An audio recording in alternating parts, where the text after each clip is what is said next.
বাসর ঘরে প্রবেশ করে যে এই বইয়ের ঘুমটা উঠালাম, বউ আমার ছোটখাটো হাতির বাচ্চার মতো সুর করিয়া চিল্লাইয়া কইল, তুই? আচমকা নতুন বউয়ের মুখে এমন শুনে আমি হতভম্ব হয়ে গেলাম। তারপর একটু এক্সট্রা নজর লইয়া যেই বউয়ের দিকে তাকাইলাম, হাইরে, এই মহিলারে তো আমি চিনি। নতুন বউ হিসেবে একটু এক্সট্রা কইরা আটা ময়দা সুজি মাখার কারণেই আমার বিশেষজ্ঞ দুইখান চোখ তাহাকে চিনিতে ব্যর্থ হইয়াছে। উড়ি মারে, এই মহিলা তো আগেই আমার জীবন তেনা তেনা কইরা ছাড়ছে, এখন আবার আমারে বিয়া কইরা নিছে আমার সারা জীবন তেনা তেনা করার লাইগা।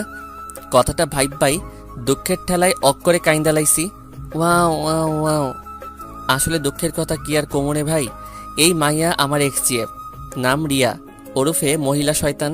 জীবনের প্রথম একটা কিউরেটর বদনা থুক্কু ডিব্বা মাইয়া দেখাই প্রেমে পইরা গেছিলাম, আর অনেক কষ্ট করিয়া তাহার সাথে লাইনটা লাগাইলাম, কিন্তু সেই কষ্টের ফল আর পাইলাম কই।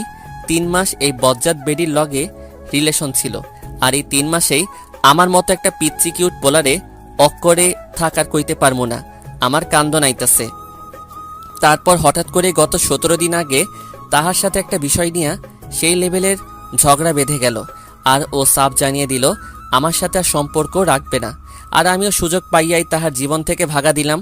তারপর এক বস্তা খুশি মনে লইয়া এক্কেবারে আড্ডাখানায় যেতেই, কিরে বেটা, কি হয়েছে তোর? এমন ছাগলের মতো লাফাইতেছিস কেন?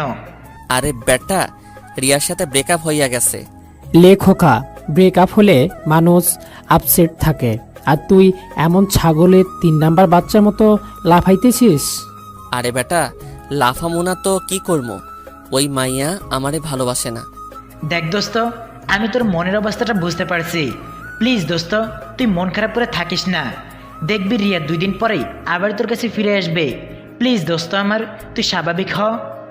আরে ধুর বেটা, আমি তো স্বাভাবিকই আছি, আমাকে দেখে কি তোর পাগল মনে হচ্ছে নাকি? রুবেল রে, ও মনে হয় ব্রেকআপের কষ্ট সহ্য করতে না পেরে এমন পাগলামো করছে। ধুর হালারা, তোরা তোদের চিন্তা নিয়ে থাক, আমি গেলাম।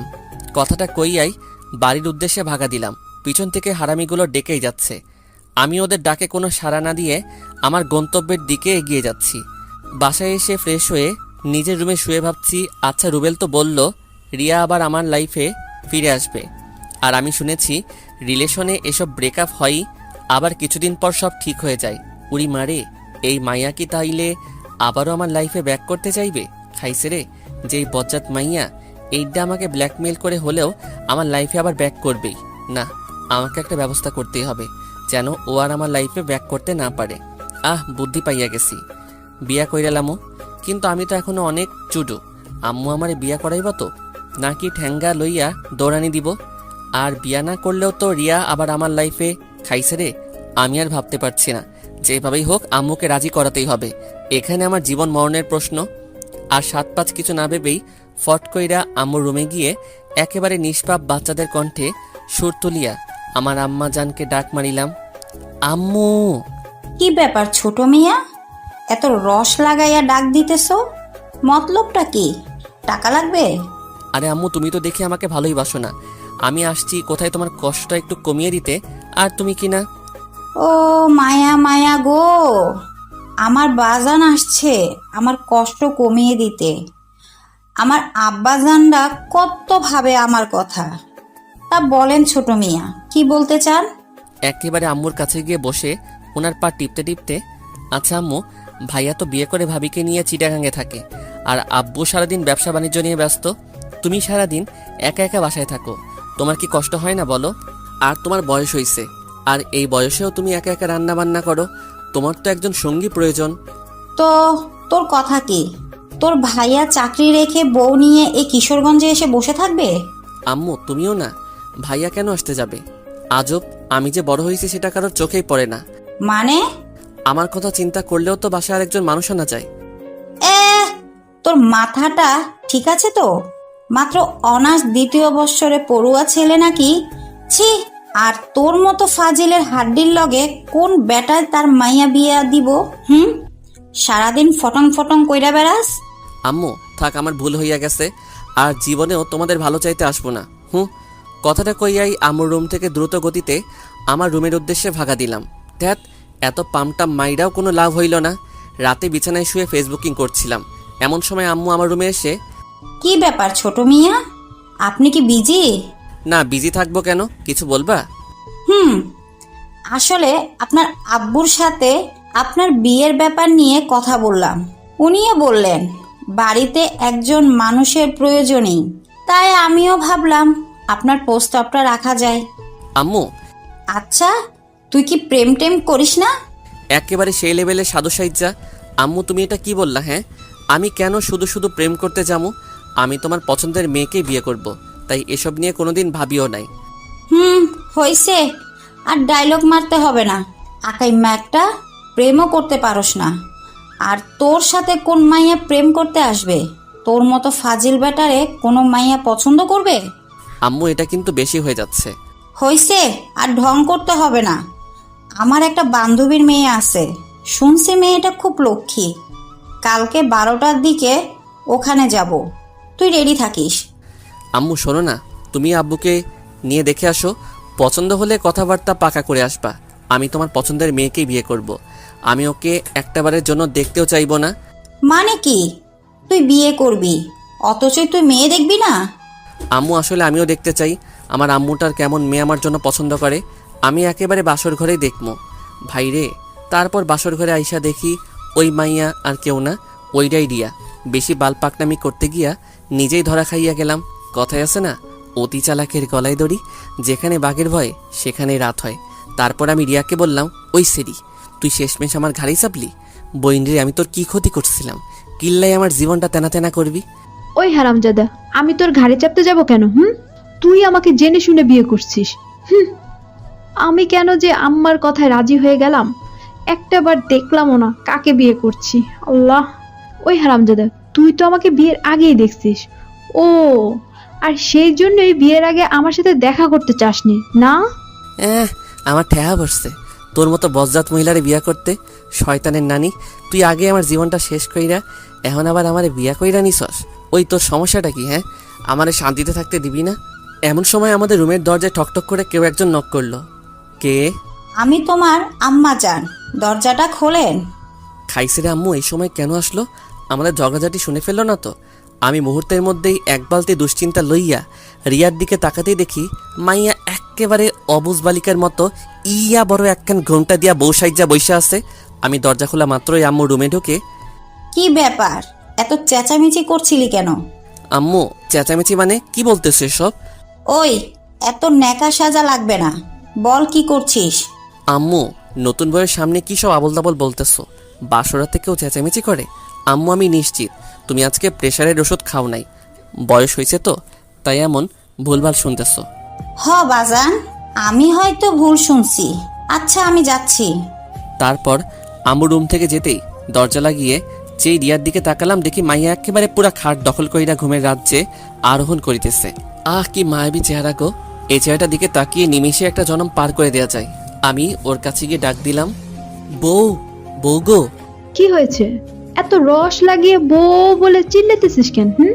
না মানে আমি ঘুমাবো। তো ঘুমাও। না মানে তুমি তো পুরো খাট দখল করে আছো, কই ঘুমামো? বাবু, মুহূর্তের মধ্যে ফট কইরা একেবারে ওর কাছে গিয়া, বলো না গো সোনা আমার। তুমি চুপচাপ এখন ফ্লোরে বিছানা করে ঘুমিয়ে যাও, কেমন? নয়তো কপালে অনেক দুঃখ আছে। একেবারে কবি কবি ভাব লইয়া, ওগো তুমি যখন ছিলে গভীর ঘুমে, তখনই তোমাকে দেখিয়া আমি হাদারাম পড়িয়াছি প্রেমে। শোনো না, বলছিলাম যে আমরা আগের সবকিছু ভুলে গেলে হয় না?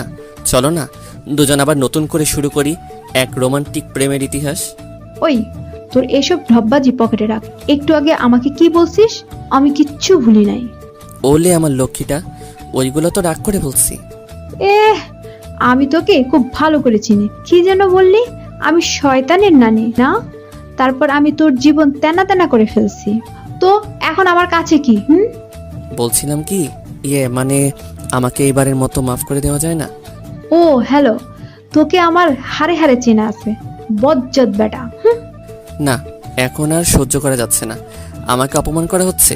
না না না, আমার জন্য এখন আমি আমার পুরো পুরুষ জাতিকে নারীর কাছে ছোট করতে পারি না। ঝগড়া যখন করেছি আরও করব, তবু আমাদের পুরুষ জাতিকে নারীর কাছে মাথা করতে দেব না ইনশাআল্লাহ। ভাইরা আমার, চিল্লায় কন ঠিক কি না?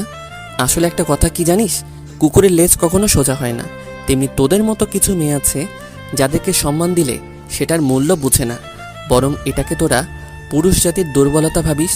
দেখ, আমি এই খাটে ঘুমাবো, তোর ইচ্ছে হলে আমার পাশে ঘুমা, নয়তো নিচেও ঘুমাতে পারেন। কথাটা বলার সাথে সাথে রিয়া ফট কইরা বিছানা থেকে নেমে গিয়ে হাতে ফল কাটা ছুরিটা নিয়ে আমার দিকে এগোতে লাগলো। উড়ি মারে, আমার ডর করতেছে। বাবু, তুমি ফল কাটা ছুরি নিয়ে এইদিকে আসতেছো কেন? নাম বিছানা থেকে, নামতে বলছি। আর জীবনও আমার মুখের উপর কথা বলবি না, ঠিক আছে? না, আমি তোমার সব কথা শুনবো, তুমি যা বলবো আমি তাই করব। আমি জীবনেও খাটে ঘুমাবো না, আমারে সাইডা দাও। মনে যেন থাকে, মাইন্ড ইট। তারপর রিয়া ছুরিটা ওর বালিশের কাছে রেখে নিশ্চিন্তে শুয়ে পড়ল। আর আমিও সুযোগ বুইচ্ছা ঠাস কইরা ছুরিটা আমার হাতে লইয়া একেবারে বাংলা সিনেমার ডিপজলের মতো হু হু কইরা এক কাটি হাইসা কইলাম, তোরে আজকা খাইছি। সাথে সাথেই রিয়া আর কোনো কথা কইয়াই একেবারে হোসাইন বোল্টের গতিতে খেইচ্ছা দৌড়। লে খোকা, মায়া তো দরজা খুইল্লা বাইরে চইলা গেছে। ঠোঁটের উপর হাতের আঙ্গুল দিয়া মুখখানা চাইপ্পা ধইরা একখান হাসি দিলাম, যেন মুখে মশা ঢুইকা না যায়। মাইয়া আমারে ডরাইছে। ঠিক তখনই আমার ডান কানে একটু ব্যথা অনুভব করায় যেই কানে হাত দিলাম, দেখি আম্মুর হাত। আম্মু ছাড়ো, লাগছে তো। তুই কি মানুষ হবি না? আম্মু তুমি এটা কি বললা? তাইলে আমি কি ভিনদেশি এলিয়েন নাকি? ওরে খোদা, পৃথিবীতে এত মানুষ থাকতে এই আইটেমটাকে আমার কাছে পাঠাইতে হলো। ওই, তুই বৌমাকে মেনে নিচ্ছিস না কেন? প্রবলি তোর। মেনে নিচ্ছি না মানে? তোমার বৌমাই তো আমাকে মেনে নিচ্ছে না। আম্মু, আম্মু, আপনি ওনার কথা একটু বিলিভ করেন না।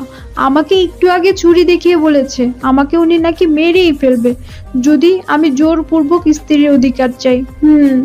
আম্মু দেখেন, ওনার হাতে এখনো ছুরি আছে। স্যার, তুই এক্ষুনি এই রুম থেকে যা। যাবো মানে? কই যাব আমি? তোর যেখানে খুশি যা। যা শালা, এখন কি করবো? তারপর বাধ্য হয়ে আব্বুর রুমে গেলাম। তা বাপধন, এই বাসর রাতে আবার কি করেছেন যে সোজা আমার রুমে ট্রান্সফার হতে হলো?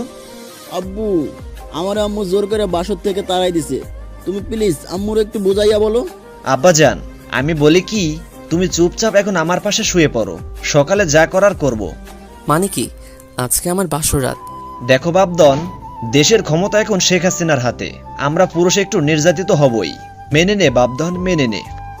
শেষমেশ কোনো উপায় না পাইয়া আম্মু যখন মোর বউ লইয়া আমারে আব্বুর লগে তুইয়া মনের সুখে ঘুমা যায়, ফাইটা যায়, ও বুকটা ফাইটা যায়। এই গানটা গাইতে গাইতে ঘুমাইয়া গেলাম। পরের দিন সকালে ঘুম ভাঙলো কয়েকটা ষাঁড়ের চেঁচামেচিতে। চোখ খুলতে দেখি এইগুলা কোনো জীবন্ত ষাঁড় নয়, আমার পরাণের হারামি বন্ধু ওরফে ভণ্ডুগুলা। কি ব্যাপার, এই সাত সকালে তোরা আমার বাসায় কোন দুঃখে? তোরে কেলাইতে আসছি। কেন, আমি কি তোর বইনেরে লইয়া ভাগাছি নাকি? হারামজাদা, একা একা বিয়ে করে নিলি, আমাদের একটাবারও জানানোর প্রয়োজন মনে করলি না? ভাইরে হঠাৎ করে হয়ে গিয়েছে, বিলিভ কর দোস্ত, আমি নিজেই জানতাম না যে তখন আমার বিয়ে। শোন ভাই, তোর এসব ঠপবাজিতে আমাদের গলাতে পারবি না। দে, এখন আমাদেরকে ট্রিটটা দে। লেখকা ট্রিট? এটা আবার কি? মাম্মা, এইসব নাকামো রাইখা চুপচাপ আমাদের ভলিউমটা দিয়ে যাও, নয়তো কি? নয়তো তোমার বউয়ের কাছে ইনিয়ে বিনিয়ে অনেক কাহিনী কয়া দিমো, পরে ঠেলা বুঝবা। তো জানা, মনে মনে একটাবার চেহারাখান দেখলে এমনিতে ঠান্ডা হয়ে যাবি। মুহূর্তের মধ্যে দুইটা একেবারে ভিলেনের মতো ভাব লইয়া কইল, আব্বে তোর বউ কই? আমার রুমে আছে, যাও। 2 মিনিট পর হারামি দুইটা বদনা দুঃখ মনে লইয়া আমার কাছে ফিরিয়া আসিয়া কইল, মামা কেমনে কি? রিয়া তোর বউ? ভাইরে, সবই আমার বাল পাকনামির ফল। তারপর হারামিগুলারে সব কাহিনী খুইল্লা কইলাম। তাহলে এখন কি করবি? রিয়া তোকে মেনেও নিচ্ছে না। আরে দোস্ত, সময় নে, মেয়ে মানুষের মন, একটু মিষ্টি মিষ্টি কথা বলবি, মাঝে মাঝে সারপ্রাইজ দিবি, ওর ছোট ছোট আবদারগুলো পূরণ করবি, ব্যাস কাজ হয়ে যাবে। দূর, আরে বেটা, মেনে নেওয়াটা জরুরি না, কিন্তু ও তো আমাকে সারাক্ষণই প্যারা দেয়। আমি না প্যারা সহ্য করতে পারি না। আচ্ছা দোস্ত, টেনশন করিস না, সব ঠিক হয়ে যাবে। আমাদের এখন যেতে হবে। সে কি, নাস্তা করে যা। না রে দোস্ত, বড় আপুর শরীরটা অনেক খারাপ, ওনাকে এখন দেখতে যাব। ও আচ্ছা, তাহলে যা। আর আপুর কি অবস্থা সেটা জানাস? তারপর রুবেল আর হাবিব চলে যাওয়ার পর আমিও একটু বাইরে হাঁটতে বের হলাম। বলে রাখা ভালো যে অতিরিক্ত গরমের কারণে আমি লুঙ্গি পরে বের হয়েছিলাম। রাস্তায় একা একা হাঁটতেছি আর গান গাইতেছি, ভালোই ছিলাম আমি হাঙ্গা কইরা এখন আমি কান্দি বইয়া বইয়া। এমন সময় পাশে এক ভ্যান চালক ডাক দিয়ে বলল, বাবা আমার ভ্যানটা ধাক্কা দিয়ে উঠাইয়া দিবা। তাকিয়ে দেখি ভ্যানের একটা চাকা ভাঙাই পড়ে আটকে গেছে। লোকটা মোটামুটি বৃদ্ধ, তাই একা তার পক্ষে এই ভ্যানটা উঠানোর সামর্থ্য নেই। আমিও একটু মানবতা দেখিয়ে ধাক্কা দিয়ে উঠিয়ে দিলাম। তারপর একটু এদিক ওদিক ঘোরাঘুরি করে যেই বাসায় পৌঁছালাম, দেখি আম্মু ঠ্যাঙ্গা লইয়া আমার দিকে এগিয়ে আসছে। আমিও ফট কইরা আব্বুর পিছনে লুকাইয়া গিয়া আম্মুরে কইলাম, আম্মু আবার কি কইছে?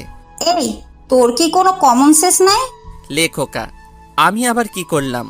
তারপর আম্মু মোবাইলের স্ক্রিনের ইশারা করে বলল, এসব কি? আমি যেই মোবাইলের স্ক্রিনে তাকালাম, দেখি আমার লুঙ্গি পরা একটা ছবি। খাইছে রে, এটা তো একটু আগেই কেউ তুলছে। আমি একটু আগে ওই ভ্যান গাড়িটা যখন ধাক্কা দিচ্ছিলাম তখন তুলে নিয়েছে। আর ছবিতে ক্যাপশন দিয়েছে, বিয়ের রাত পার না হতেই ভ্যান চালকের খাতায় নাম লিখালেন এক যুবক। কেমনটা লাগে? এই কামটা ক্যাডা করলো? ওই হারামজাদা, আমি কি কোনোদিন তোকে অভাব বসতে দিয়েছি? তুই কি জন্য ভ্যান গাড়ি চালাতে গেলি? আমার সম্মান আর কিছুই রাখলি না। আব্বু বিশ্বাস করো, আমি ভ্যান গাড়ি চালাই নাই। তারপর সকালের ঘটনা পুরোটা খুলে বললাম। সবই বুঝলাম, কিন্তু এই কাজটা করলো কে? আমিও তো ওটাই ভাবছি। আব্বু, এটা আপনার ছেলেরই কাজ। যেন এই নিউজ দেখে আমার ফ্যামিলি অপমানিত হয়, সেই জন্য এই কাজ করেছে। ওরে খোদা, আমি কই যামু? নিজের সম্মান কোন বলদে দোলাই মিশাইতে চাই? আমি এত কিছু বুঝি না। তোকে কতবার মানা করছি লুঙ্গি পইরা বাহিরে বের না হইতে। এখন এই নিউজ যে ভুল, ওটা সবার কাছে প্রমাণ কর, নয়তো তোর এই বাসায় জায়গা নাই। ভ্যান চালাইয়া খাবি। আচ্ছা। তারপর রুবেলকে কল দিলাম। কিরে বেটা, ভ্যান চালাইয়া কত ইনকাম করলি? দেখ ভাই, আমি একদমই ফানি মোডে নাই। প্লিজ তুই তাড়াতাড়ি আড্ডাখানায় আয়। আচ্ছা, আসতেছি। আর হাবিবকেও নিয়ে আসবি। তারপর সোজা আড্ডাখানায় গিয়ে তিন হারামি এক হইলাম। আচ্ছা, মূল কাহিনীটা একটু বলতো। তারপর আমি ওদেরকে সব কাহিনী খুলে বললাম। সবাই বুঝলাম, কিন্তু এই কাজটা কে করেছে সেটা আগে আমাদের জানতে হবে। আর আইডিটাও তো ফেক, হ্যাক করা ছাড়া উপায় নাই। প্লিজ ভাই, যেইভাবেই হোক আমাকে বাঁচা। আচ্ছা, আমি আমার ফ্রেন্ডকে এই আইডিটার লিংক দিচ্ছি। ও অনেক ভালো হ্যাকার। আশা করি আইডিটা হ্যাক করতে পারলেই সব সমস্যার সমাধান করা যাবে। তারপর রুবেল তার ফ্রেন্ডকে আমাদের সমস্যা খুলে বলে। প্রায় 2 ঘন্টা পর রুবেলের ফ্রেন্ড জানালো আইডিটা হ্যাক করতে সক্ষম হয়েছে। তারপর রুবেলের কাছে আইডির ইমেইল অ্যাড্রেস আর পাসওয়ার্ড পাঠালো। আমরা আইডিটাতে লগ ইন করে যা দেখলাম তা দেখার জন্য আমরা কেউই প্রস্তুত ছিলাম না। একই, আইডিটা তো কামরুলের। কামরুল হচ্ছে আমার চাচাতো ভাই। কি? কামরুইল্লা এই কাম করছে? হালারে আইজা কইটালাবাম। আরে দোস্ত, আগে মাথা ঠান্ডা কর, কামরুল্লারে সাইজ করতেছি। রুবেল, কামরুইল্লারে কল দে। দেখ দোস্ত, ও তো আমার ভাই। এখানে আমি থাকলে প্রবলেম হবে। রুবেল ঠিকই বলছে। তাছাড়া রুবেল আমাদের সাথে থাকলে ওকে আমরা কিছু করতেও পারবো না। আমি এত কিছু বুঝি না। তুই কামরুইল্লারে এখনই এখানে হাজির কর। তারপর কামরুইল্লারে কল দিয়ে আমাদের আড্ডাখানায় হাজির কইরা ক্লাবের দরজা লাগিয়ে ইচ্ছে মতো কেলানোর পর, ওই তোরা দুইটা আমাকে মারতেছিস কেন? আমি কি করছি? ও তা মামা, তুমি আমার লুঙ্গি পরা পিক তুইল্লা এত সুন্দর একটা ক্যাপশন দিয়া ফেবুতে পোস্ট করলা কেন? এই পোস্ট আমি করি নাই। ওই হালা, তোর আইডির পাসওয়ার্ড কিন্তু আমাদের কাছে আছে। আর এই আইডিতে যে তোর অনেক প্রমাণও রয়েছে। কিন্তু আইডির পাসওয়ার্ড কেমনে পাইলি? পেয়েছি কোনো একভাবে। এখন বল, তুই এই আকাম কার কথায় করছিস? ভালো করছি, মনে আছে আমার জরিনার সাথে রিলেশনটা কিভাবে ভাঙছিলি? 7 মাস সাধনা করে ওর সাথে সম্পর্কটা করেছিলাম। তারপর সকিনার সাথে রিলেশনে গেলাম। 3 মাস আগে ওই রিলেশনটা তুই কিভাবে ভাঙছিলি মনে আছে? ভালো করছি, মনে আছে আমার জরিনার সাথে রিলেশনটা কিভাবে ভাঙছিলি? 7 মাস সাধনা করে ওর সাথে সম্পর্কটা করেছিলাম। তারপর সকিনার সাথে রিলেশনে গেলাম। 3 মাস আগে ওই রিলেশনটা তুই কিভাবে ভাঙছিলি মনে আছে? গত 3 মাস আগে বাজারের দিকে যাচ্ছিলাম, তখনই খেয়াল করলাম কামরুইল্লা সকিনার সাথে বইসা মনের সুখে প্রেম চালাইয়া যাইতেছে। আমি কামরুলকে জিজ্ঞেস করলাম, মামা কি অবস্থা? হালাই তার গফের সামনে এমন ভাব লইল যেন আমাকেও সে নেই না। তারপর কামরুলের গফ সখিনা কামরুলকে জিজ্ঞেস করলো, বাবু এই হান্ডুটা কে গো?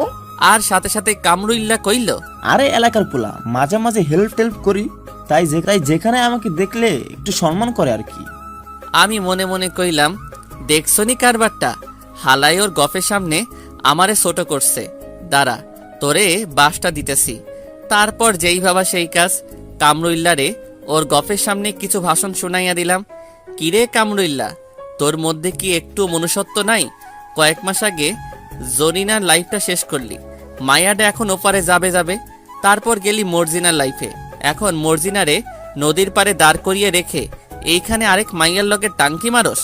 আর কয়টা মাইয়ার জীবন এইভাবে নষ্ট করবি?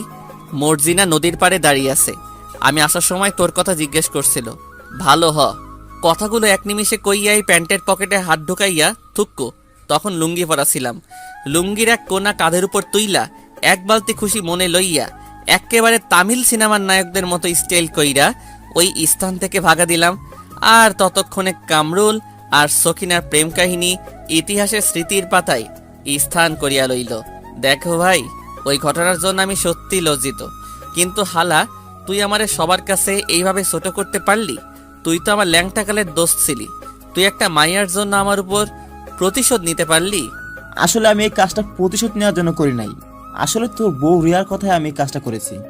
কি, রিয়ার কথায় তুই সাদকে এইভাবে ছোট করতে পারলি? ওই হারামজাদা, রিয়া তোকে কত টাকা দিয়েছে? আজব, টাকার জন্য কেউ এসব করে নাকি? রিয়া বলছে এই কাজটা করতে পারলে ফুলটুসির সাথে আমার লাইনটা করিয়ে দেবে, তাই করছি। কামরুইলের মুখে এই কথাটা শোনা মাত্রই আর এক মুহূর্ত দেরি না কইরা আমি আর হাবিব আবারও আধা ঘন্টা এই হালারে কেলাইলাম। তারপর ওর গুলটু মার্কার চেহারাটার কয়েকটা ছবি তুইলা ওর এই আইডিতেই, যে আইডিতে আমার লুঙ্গি পরা ছবিটা পোস্ট করেছিল, ওর ছবিগুলা পোস্ট কইরা ক্যাপশন দিলাম, সাদ ভাইয়ার নামে মিথ্যা গুজব ছড়ানোর পর আমার বর্তমান অবস্থা। তারপর কয়েক বস্তা রাগ মাথায় লইয়া বাসার উদ্দেশ্যে রওনা হলাম। না, রিয়াকে আজকে একটা শিক্ষা দিয়েই ছাড়বো, হারামজাদি বহুত বাইরে গেছে। তারপর বাসায় প্রবেশ করে যেই আমার রুমে ঢুকলাম, রিয়ারে দেখা তো ভাই আমি অক করে কাইত হইয়া গেছি। ভাইরে, আমার পছন্দের কালার ব্ল্যাক কালারের শাড়ি পরছে, তার উপর আবার হাতে লাল চুড়ি, খোলা চুল, পায়ে নুপুর। এই ভাই, এই মাইয়াকে আমারে ক্রাশ খাওয়াইতে খাওয়াইতে মাইরা লবেনি। রিয়াকে দেখা মাত্রই আমার বস্তার বস্তা রাগ মুহূর্তের মধ্যে রকেটবিহীন মঙ্গল গ্রহে ভাঙা দিল। তারপর আখ খেতে ছাগল বন্দি, জলে বন্দি মাছ, নারীর প্রেমে পুরুষ বন্দি, ঘোড়ায় 12 মাস কি গো, ও আমার মন ভালা না। এই কুখ্যাত গানটা গাইতে গাইতে একেবারে সাদে চলে আসলাম। সাদে বসে গল্প লিখছিলাম, এমন সময় রিয়া এসে বলল, কি মিস্টার, খাবেন না? হুম। আচ্ছা ভাই, তুই চাষটা কি বলতো? মানে কি, আবারও ঝগড়া করবা? এ ভাই, তোর প্রবলেমটা কি? তুই কামরুল্লাইরে দিয়া আমার এমন ব্যাড পিক ফেবুতে পাবলিশ করলি কেন? আপলোড করছি, ভালো করছি, আরো করবো। তুই কি যেন বলছিলি? আমি তোর জীবন তেনা তেনা করে দিছি, এখন বুঝবি কত ধানে কত চাল। প্যারা যে কি সেটা এখন টের পাবি, সবে তো মাত্র শুরু। কথাগুলো বলেই রিয়া ছাদ থেকে নিচে চলে যেতে লাগলো, আর আমি মদনের মতো নিজের গালে নিজেই থাপ্পড় দিয়া কইলাম, সাদ ভাই তুই গেলি। তারপর এক বালতি সমবেদনা মনে লইয়া নিচে গেলাম খাবার খাওয়ার জন্য। খাওয়া দাওয়া শেষ করে রুমে গিয়ে একটু বিশ্রাম নিতেছি, এমন সময় আব্বু আর আম্মু আমার রুমে আসলো। তোমরা? আচ্ছা, তুই কি চাস বলতো? তখন তো বিয়ের জন্য পাগল হয়ে গেছিলি, এখন বৌমাকে মেনে নিচ্ছিস না কেন? আম্মু, সত্য বলতেছি, আমি রিয়াকে মেনে নিলেও ও আমাকে মেনে নিচ্ছে না। কি, নিজের দোষ এখন বৌমার উপর চাপাচ্ছিস? লজ্জা করে না তোর? এই আব্বুর মাথায় হাত দিয়ে বলতেছি, আম্মু আমি সত্যি।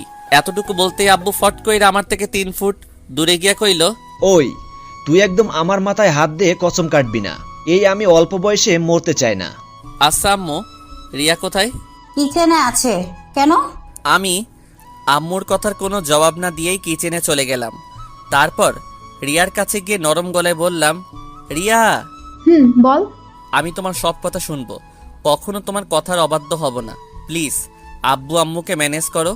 আমার একেবারে কাছে এসে ওর 2 হাত দিয়ে আমার কলার ধরে আমাকে একেবারে কাছে টেনে নিয়ে, এই তো লক্ষ্মী ছেলের মতো কথা, আমার সোনাটা বাবুটা। তা এই কথাটা মনে থাকবে তো? মাথা ঝাঁকিয়ে সম্মতি প্রদান করলাম। শোনো, এখন থেকে তুমি প্রতি রাতে নিচে ঘুমাবা, আর আমার সাথে একদমই ঝগড়া করবা না, ঠিক আছে? আর রাতে ঘুমানোর সময় দরজা আনলক করে ঘুমাবা। আমার বিছানায় প্রতিদিন পরিপাটি করে রাখবা, মাঝে মাঝে আমার পাও টিপে দিবা, কেমন? উফ, মেজাজটা পুরাই 420 হইয়া যাইতেছে। না না, এখন রেগে গেলে চলবে না। আব্বু আম্মুকে শান্ত করতে হলে এখন আমাকে হ্যাঁ বলে দিতে হবে, তারপর বাকিটা বুঝামো। আচ্ছা বাবু। এই তো আমার লক্ষ্মী সোনাটা, এই নাও তোমাকে একটা ফ্লাইং কিস। মনে মনে, যা আগে আব্বু আম্মুরে সামলা, পরে ঠেলা বুঝাইতেছি। I love you baby. I love you too সোনা। তারপর রিয়া আব্বু আম্মুর কাছে গিয়ে, আম্মু, আপনার ছেলে তার সব ভুল বুঝতে পারছে, প্লিজ আপনারা ওকে আর কোনো প্রেশার ক্রিয়েট করবেন না। আসলে অনেক ভালো একটা ছেলে, ওর প্রতি আমার কোনো অভিযোগ নেই। কথাগুলো বলেই রিয়া আবারও কিচেনে চলে গেল। এতদিনে বুঝতে পারছিস? তারপর সেই লেভেলের একখানা ভেটকি মাইরা আম্মু আর আব্বুও আমার রুম ত্যাগ করিল। তারপর আমিও সেই লেভেলের ভাব লইয়া বাসা থেকে বের হতে যাব। ঠিক তখনই মনে পড়ল, আরে আমি তো লুঙ্গি পরা। খাইছে রে, আগের বাসটার কথা মনে কইরাই দুঃখের ঠেলায় করে কাইন্দালাইছি। আমার লুঙ্গি। তারপর আবারও রুমে আইসা আমার সাদের লুঙ্গি খুইলা প্যান্ট বইরা আড্ডাখানার উদ্দেশ্যে বেরিয়ে পড়লাম। রাস্তায় হাঁটতেছি, এমন সময় হাবিবের এক্সের সাথে দেখা। ওমা, সাথে একটা পিচ্চি কিউট পোলাও আছে। আসেন ভাই, এই মাইয়াডারে একটু চেতাইয়া আসি। আরে জান্নাত তুমি? হাবিবের এক্সের নাম জান্নাত। হ্যাঁ সাদ ভাই, কেমন আছেন? জি আলহামদুলিল্লাহ।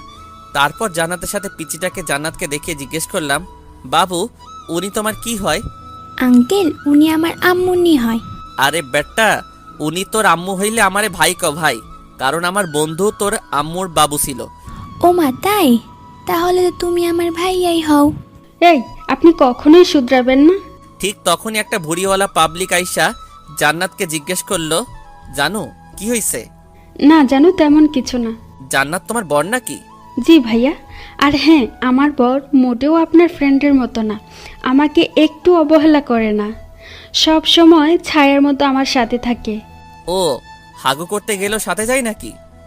কথাটা কইয়াই খেই চাদর, আর পিছন থেকে জান্নাত ঝড়ের বেগে গালাগাল দিয়ে যেতে লাগলো। তোর কপালে বউয়ের আদর নাই, তোর বউ তোরে দিয়া ঘরের কাজ করাবে, হারামি কুত্তা। এই তোর কথাগুলো মিলিয়ে নিস। একটু দাঁড়াইয়া কইলাম, তাতেও সমস্যা নাই, তোমারটার মতন অমন ভুড়িওয়ালা না হইলেই হয়। কথাটা কইয়াই আবার দৌড় লাগাইলাম। প্রায় 3.5 মিনিট দৌড়ানোর পর আড্ডাখানায় পৌঁছালাম। কিরে বেটা, এমনভাবে হাঁপাচ্ছিস কেন? আরে বেটা বলিস না, আসার সময় হাবিবের এক্সের সাথে দেখা, তারে একটু চেতাইয়া আসলাম। হাবিবের এক্সের কথাটা বলতেই লক্ষ্য করলাম হাবিবের মুখটা একটু মলিন হয়ে গেল। হাই রে বেচারা, হয়তো ইমোশনালি আপসেট হয়ে গেছে। হাবিবের পাশে বসে ওর পিঠে হাত বুলাতে বুলাতে, দোস্ত প্লিজ মন খারাপ করিস না, দেখিস তোকে জান্নাতের থেকে অনেক ভালো মেয়ে বিয়ে করাবো। আরে বেটা, আমি আমার জন্য আপসেট হই নাই, ভাবতেছি জান্নাতের বরের কথা। বেচারা কত কষ্টে না জানি আছে। কি ভাবলাম আর কি হইল। তারপর হারামিগুলোর সাথে কিছুক্ষণ আড্ডা দিয়ে সন্ধ্যায় বাসায় ফিরলাম। রুমে বসে ফেসবুক করছিলাম, এমন সময় রিয়া রুমে এসে বলল, বাবুই, এবার লক্ষ্মী ছেলের মতো আমার বিছানাটা করে ফেলো তো। জি আমাকে বলছেন? ওই হারামজাদা, কথা কানে যায় না, বিছানা কর, নয়তো আন্টিকে উল্টা পাল্টা বলে তোকে বাস খাওয়াবো। তুমি সব সময় আম্মুর কাছে এমন মিথ্যা বলে আমাকে বকা খাওয়াও। বেশ করি, এখন চুপচাপ আমার কথা শোন, নয়তো কপালে শনি আছে। আব্বে যা, আম্মুকে নিয়ে আয়, দেখে আম্মু কি করতে পারে। কি ব্যাপার, তুই আমাকে ভয় পাস না কেন? টেবিলের উপর থেকে মোবাইলটা আমার হাতে নিয়ে ভিডিও রেকর্ডটা সেভ করলাম। ভয় তো এবার তুই পাবি। মানে কি, তুই এতক্ষণ আমার কথা ভিডিও করছিস? জি ম্যাম, আপনার সব কাহিনী আমার এই মোবাইলটাতে রেকর্ড হয়ে গেছে। ইয়ে মানে, তুমি কিন্তু এটা ঠিক করো নাই, আমি তো তোমার সাথে এসব মজা করে করতাম। আচ্ছা বাবু, তাহলে এখন আমিও মজা করে আম্মুকে এই ভিডিওটা দেখাই গিয়ে। কথাটা বলেই বিছানা থেকে উঠে আম্মু রুমের দিকে যাওয়ার জন্য যেই পা বাড়ালাম তখনই রিয়া আমার হাত চেপে ধরে। প্লিজ এমনটা করো না, উনি আমাকে খারাপ ভাববেন। ও মা, তাহলে আমাকে যখন খারাপ ভাবে তখন কি আমার কষ্ট হয় না? প্লিজ আমাকে ক্ষমা করে দাও, আমি তো তোমার বউ। বলো, তুমি কি আমাকে সবার সামনে ছোট করতে চাও? আমি রিয়ার একেবারে কাছে গিয়ে ওর গালে আঙুল দিয়ে স্পর্শ করে, আচ্ছা শোনা, এই ভিডিওটা কাউকে দেখাবো না, কিন্তু এখন থেকে আমি যা বলবো তোমাকে তাই করতে হবে। আর তুমি এখন থেকে নিচে ঘুমাবা। এবার লক্ষ্মীবের মতো আমার পাটা টিপে দাও তো। দেখো, এটা কিন্তু একদম ঠিক হচ্ছে না। তাহলে ভিডিওটা দেখাই গিয়ে। আরে আরে, অমর করো কেন? আচ্ছা, দিতেছি দিতেছি। আহ, সুন্দরী মাইয়ার হাতে পা টিপানোর মজাই আলাদা। উফ, প্রচুর ভাল লাগছে। এমন সময় রুমে আম্মু এসে, এই, তোর কি কোনো বুদ্ধি শুদ্ধি নাই? নতুন বউয়ের হাতে পাটে পাচ্ছিস? আরে আম্মু তুমি আর বইলো না, তোমার বৌমাকে এত করে বললাম যে তুমি নতুন বউ, আমার পার্টি প্লে কেমন দেখায়। বেচারির একটাই কথা, আপনি আমার বর, আপনার খেদমত করা আমার দায়িত্ব, তাই জোর করেই এখন আমার পা টিপে দিচ্ছে। আসলে আম্মু, তোমার বৌমা আমাকে বড্ড বেশি ভালোবাসে, খুব ভাগ্য করে ওকে পেয়েছি। কথাগুলো বলার সময় লক্ষ্য করলাম রিয়া রাগের ঠেলায় দাঁতে দাঁত কামড়াচ্ছে। দেখতে হবে না মেয়েটা কার? আচ্ছা, তাহলে এখন খেতে আসো। আচ্ছা আম্মু, তুমি যাও, আমরা আসতেছি। আম্মু রুম থেকে যাইতেই, তুই আমায় দিয়া তোর পার্টি পাইলি? তুই একদমই ভালো না, খুব পচা। আমার মান সম্মান কিছুই রইল না।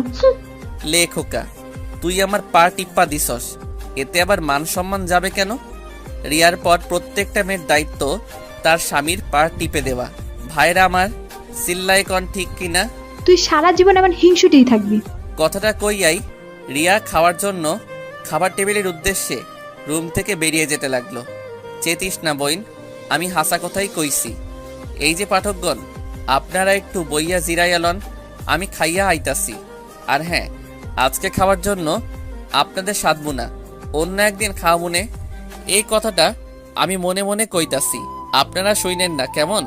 এত পাবলিক খাওয়াইলে আমার আব্বাজানের পকেট ফাঁকা হইয়া যাইব। তারপর খাওয়া দাওয়া শেষ কইরা রুমে আসতেই রিয়ারে কইলাম, বাবু আমার বিছানাটা করে দাও তো। রিয়া এক গাঁটটি রাগ লইয়া যে আমার দিকে তাকাইল, তখন আমিও মোবাইলটা নাড়াচাড়া কইরা তাহাকে দেখানো মাত্রই এক বদনা সমবেদনা আর এক বালতি রাগ মাথায় লইয়া বিছানাটা কোনোভাবে করেই সে নিচে বিছানা করে শুয়ে পড়ল। তারপর আমিও খুশিতে গদগদ করতে করতে কখন যে ঘুমিয়ে পড়লাম নিজেও জানি না। রাত প্রায় 2টা, অকারণেই ঘুমটা ভেঙে গেল। হঠাৎ করেই কেন যেন রিয়ার দিকে আমার চোখটা আটকে গেল। মনের মধ্যে অজানা এক শিহরণে ভেতরটা কেমন যেন কেঁপে উঠল। চারিদিকে শুনশান নীরবতা। সত্যি কথা বলতে এই রাতটা আমাদের ব্রহ্মাণ্ডকে এক অন্যরকম রূপ ধারণ করে দেয়। এতদিন বিখ্যাত কবিদের মুখে শুনেছি ঘুমন্ত অবস্থায় মেয়েদের নাকি অনেকটা অস্পর্শীর মতো লাগে, কিন্তু ঘুমন্ত অবস্থায় একটা মেয়ের চেহারায় যে এতটা মায়া যুক্ত হয় সেটা হয়তো আমরা নিজ চোখে না দেখলে বিশ্বাসই করতে পারবো না। ব্রহ্মাণ্ডের সকল মায়া যেন তার চেহারায় বিধাতা ঢেলে দিয়েছেন। হুট করে লক্ষ্য করলাম রিয়া একটু অতিরিক্ত ঠান্ডার কারণে গুটি সুটি মেরে শুয়ে আছে। তারপর বিছানা থেকে চাদরটা নিয়ে ওর গায়ের উপর দিয়ে ওর কপালটায় একটা চুমু এঁকে দিলাম। সকালে নাস্তার টেবিলে বসে নাস্তা করছি, এমন সময় আম্মু বলে উঠল, স্যার, আজকে তো 3 দিন পূরণ হলো, তাই আজকে তোকে রিয়াকে নিয়ে রিয়াদের বাসায় যেতে হবে। আমাকে যেতে হবে কেন? তুমি গেলে সমস্যাটা কি?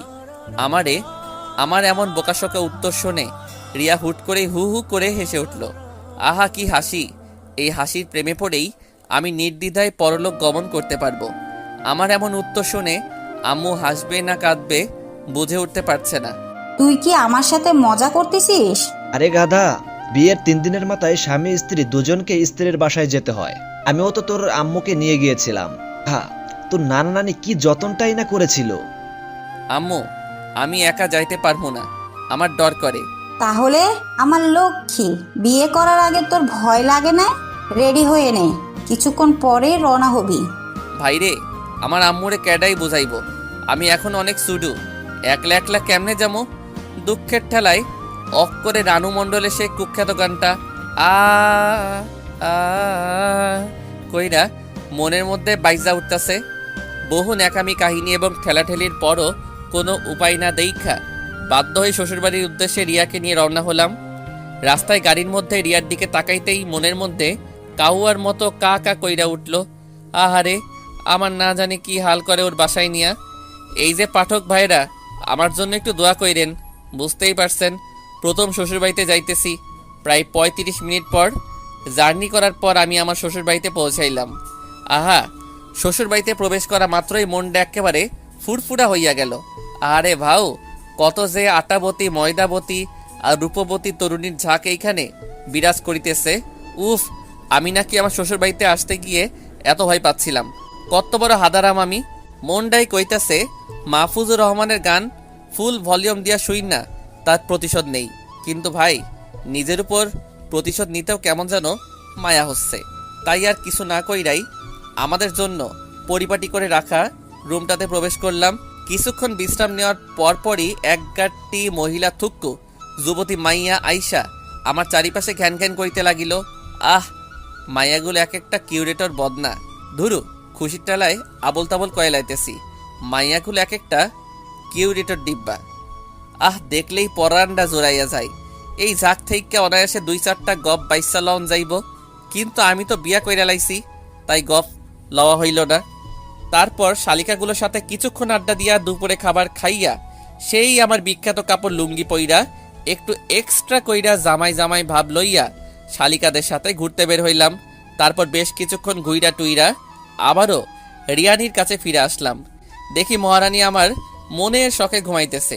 আমি আস্তে আস্তে রিয়ার কাছে গিয়ে ওর গালে হাত দিয়ে স্পর্শ করতেই ফট কইরা রিয়া উঠে বসেই, ওই, তুই আমাকে টাচ করলি কেন? তোর মতলবটা কি? লে খোকা, তুমি না ঘুমিয়েছিলা? কি? তার মানে তুই আমার ঘুমের সময় আমার অসহায়ত্বের সুযোগ নেস? তুই আমার এত বড় সর্বনাশ কেমনে করলি? বিশ্বাস কর বইন, আমি তোরে কিচ্ছু করি নাই। তোর বিশ্বাস না হইলে পাঠকগণকে জিজ্ঞেস কর। তোরে আমি একদমই বিশ্বাস করি না। তুই আমার থেকে 4 ফুট দূরে থাকবি। যাহ শালা, করোনা ভাইরাসের কারণে 3 ফুট দূরত্ব বজায় রাখার কথা শুনেছি, কিন্তু 4 ফুট দূরত্ব কেন? ঠাস কইরা বালিশ দিয়া আমার মাথায় মাইরা। তোর গবেষণা নিয়ে তুই থাক, আমি গেলাম। কথাটা কইয়াই রিয়া রুম থেকে ভাগা দিল। আর আমিও দুঃখের ঠেলায় চুপচাপ বিছানায় শুইয়া রানু মণ্ডলের গানটা শুনতে শুনতে ঘুমাইয়া গেলাম। সন্ধ্যার দিকে রিয়ার ডাকে ঘুম ভাঙলো। এই শুনছো? বলো। আমার পাশে বসে আমার মাথায় হাত বুলাতে বুলাতে, লক্ষ্মী আমার, উঠো। কি ব্যাপার? মাইয়ার মতলবটা কি? হুট কইরা এত চেঞ্জ? তুমি ঠিক আছো তো? সোনা, আমি ঠিক আছি। তুমি ফ্রেশ হয়ে একটু বাহিরে আসো।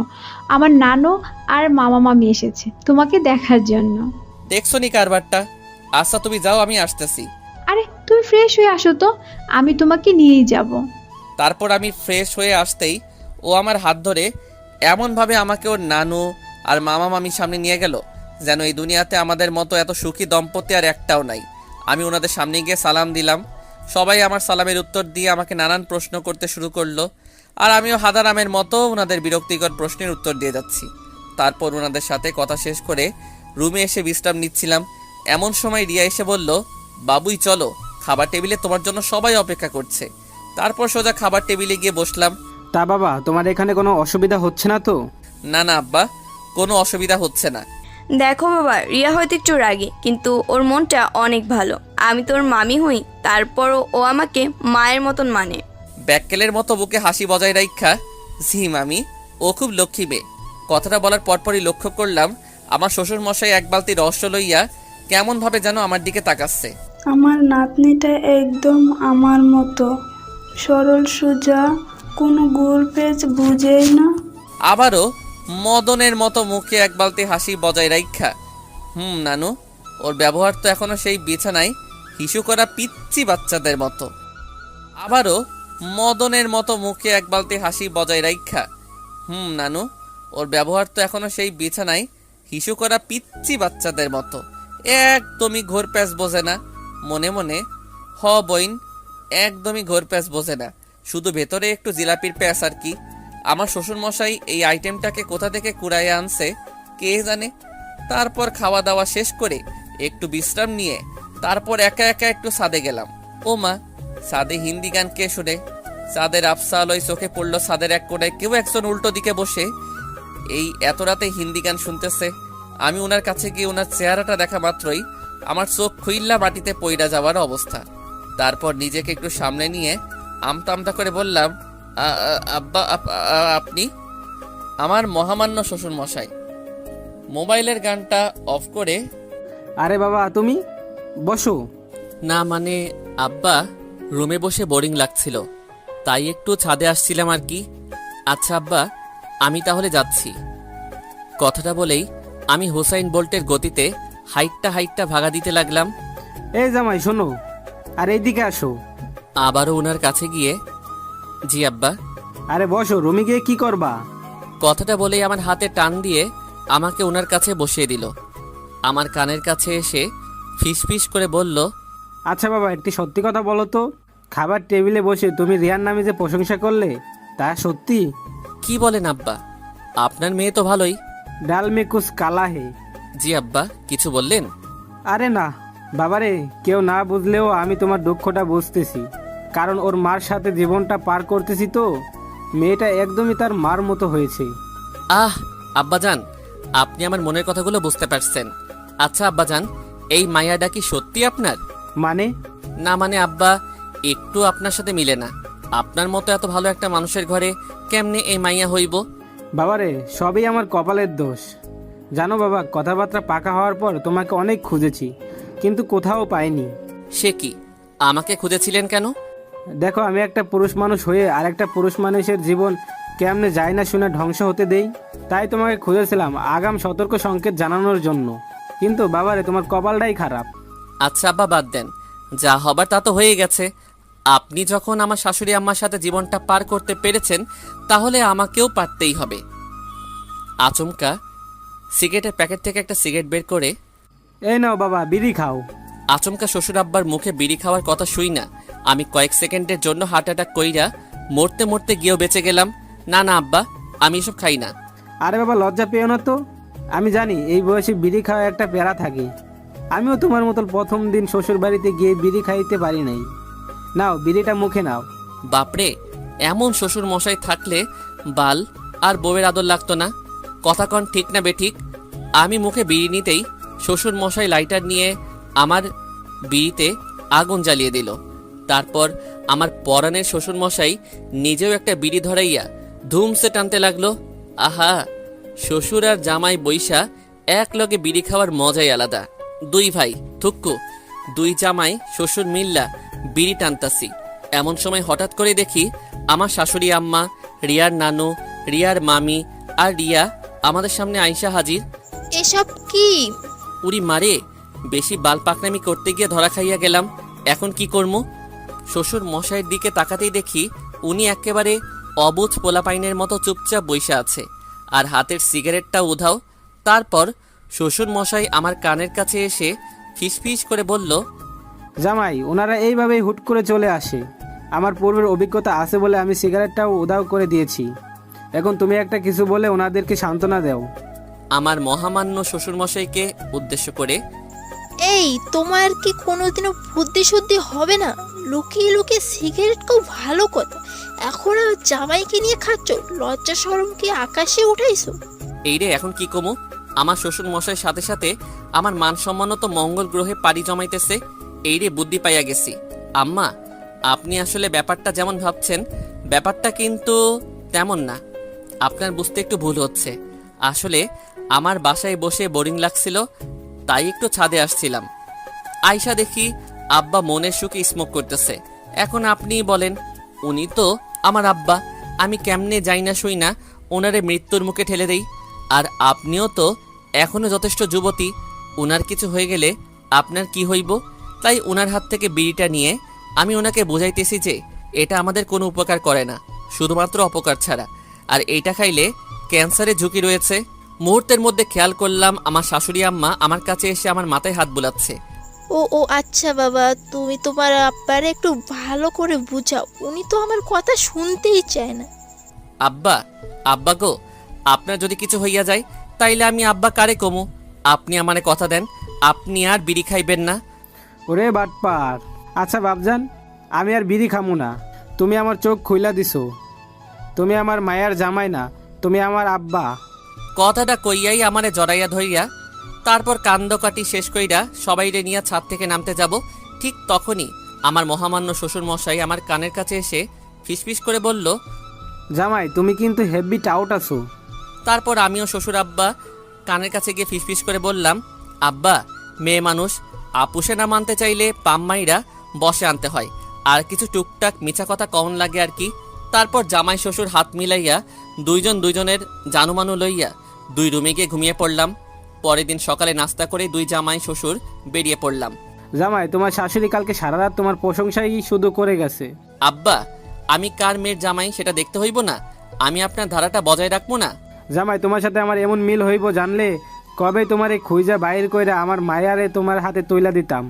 আব্বা, আপনার মতন এমন একটা শ্বশুর আমার মতো প্রত্যেকটা আপডেট পোলাপাইন আশা করে। থ্যাংক ইউ জামাই। ইউ আর মোস্ট ওয়েলকাম আমার কলিজা শ্বশুর মশাই। তারপর জামাই শ্বশুর কথা বলতে বলতে বাজারে পৌঁছাইলাম। বাদান আসো, আকবাইজের দোকানের পিছনে গিয়ে 2টা বিড়ি খাইয়ে আসি। আরে আব্বা, আপনি বিড়ি খাওয়ার জায়গাও রেডি কইরা রাখছেন? মনে মনে কয়েকবার চিল্লাই কইলাম, শ্বশুর মশাই জিন্দাবাদ। আরে বাবা, একটি সেফটির বিষয় আছে না, আমিও তো লোকাইয়া খাই, নয়তো তোমার শাশুড়ি জানতে পারলে কেয়ামতের আলামত দেখাইব। আব্বা, বুঝতে পারছি।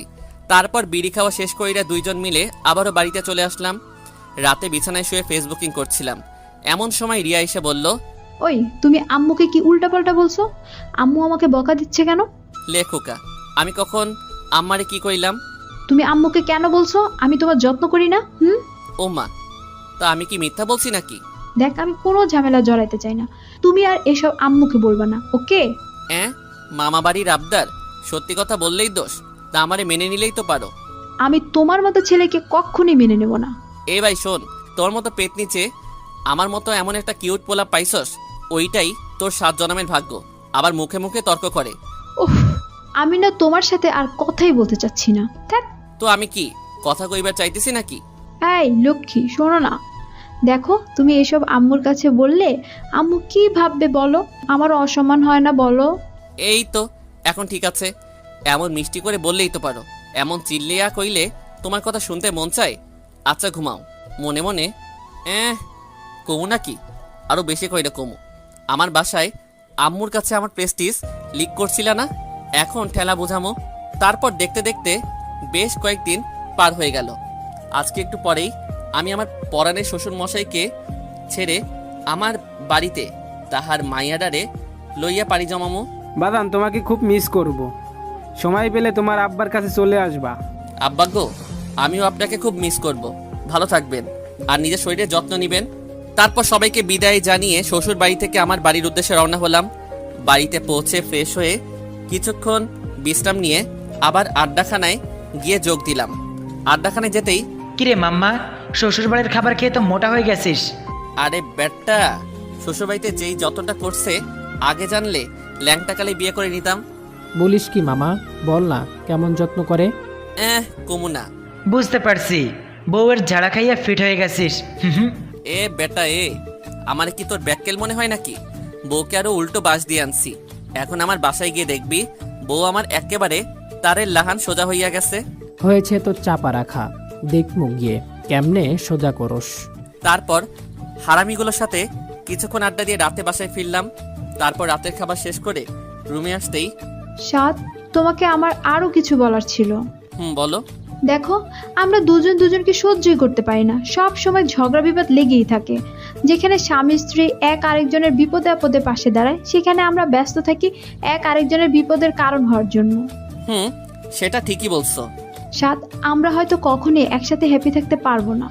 আচ্ছা, আমরা চাইলেই তো সবকিছু ভুলে গিয়ে আবারও নতুন করে শুরু করতে পারি। না, সেটা সম্ভব না, কারণ আমরা দুজনই এক ক্যাটাগরির। আচ্ছা ঠিক আছে, আমি আর কখনো তোমার সাথে অকারণে ঝগড়া করব না, কখনো তোমার কষ্টের কারণ হব না। না সাদ, এটা বলা যতটা সহজ, করাটা ততটাই কঠিন। তাহলে তুমি কি বলতে চাচ্ছ? সাদ, আমাকে ভুল বোঝো না, আমি তোমার সাথে থাকতে পারবো না। মানে আমি ডিভোর্স চাই।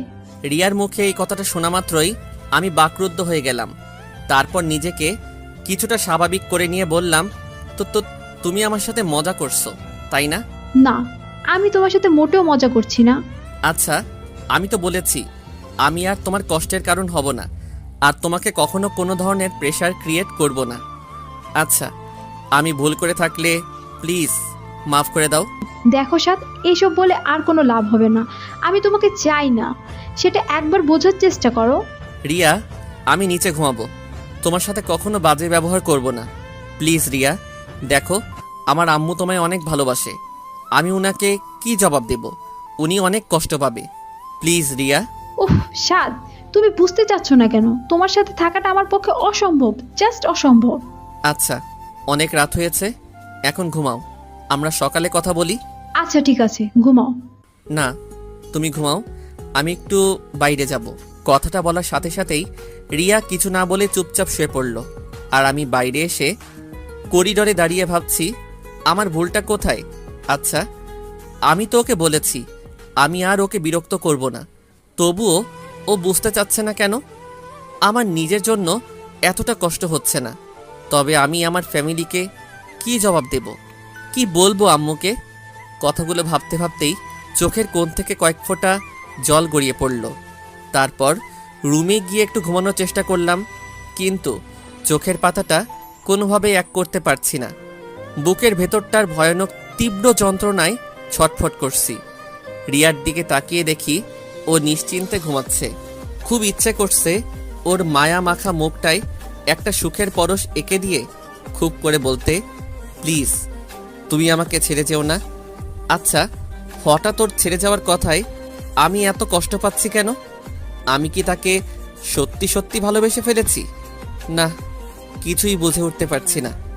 সকালে রিয়া নাস্তা করে রুমে আসতেই বললাম, রিয়া রেডি হয়ে নাও, উকিলের কাছে যাব তোমার ডিভোর্সের জন্য।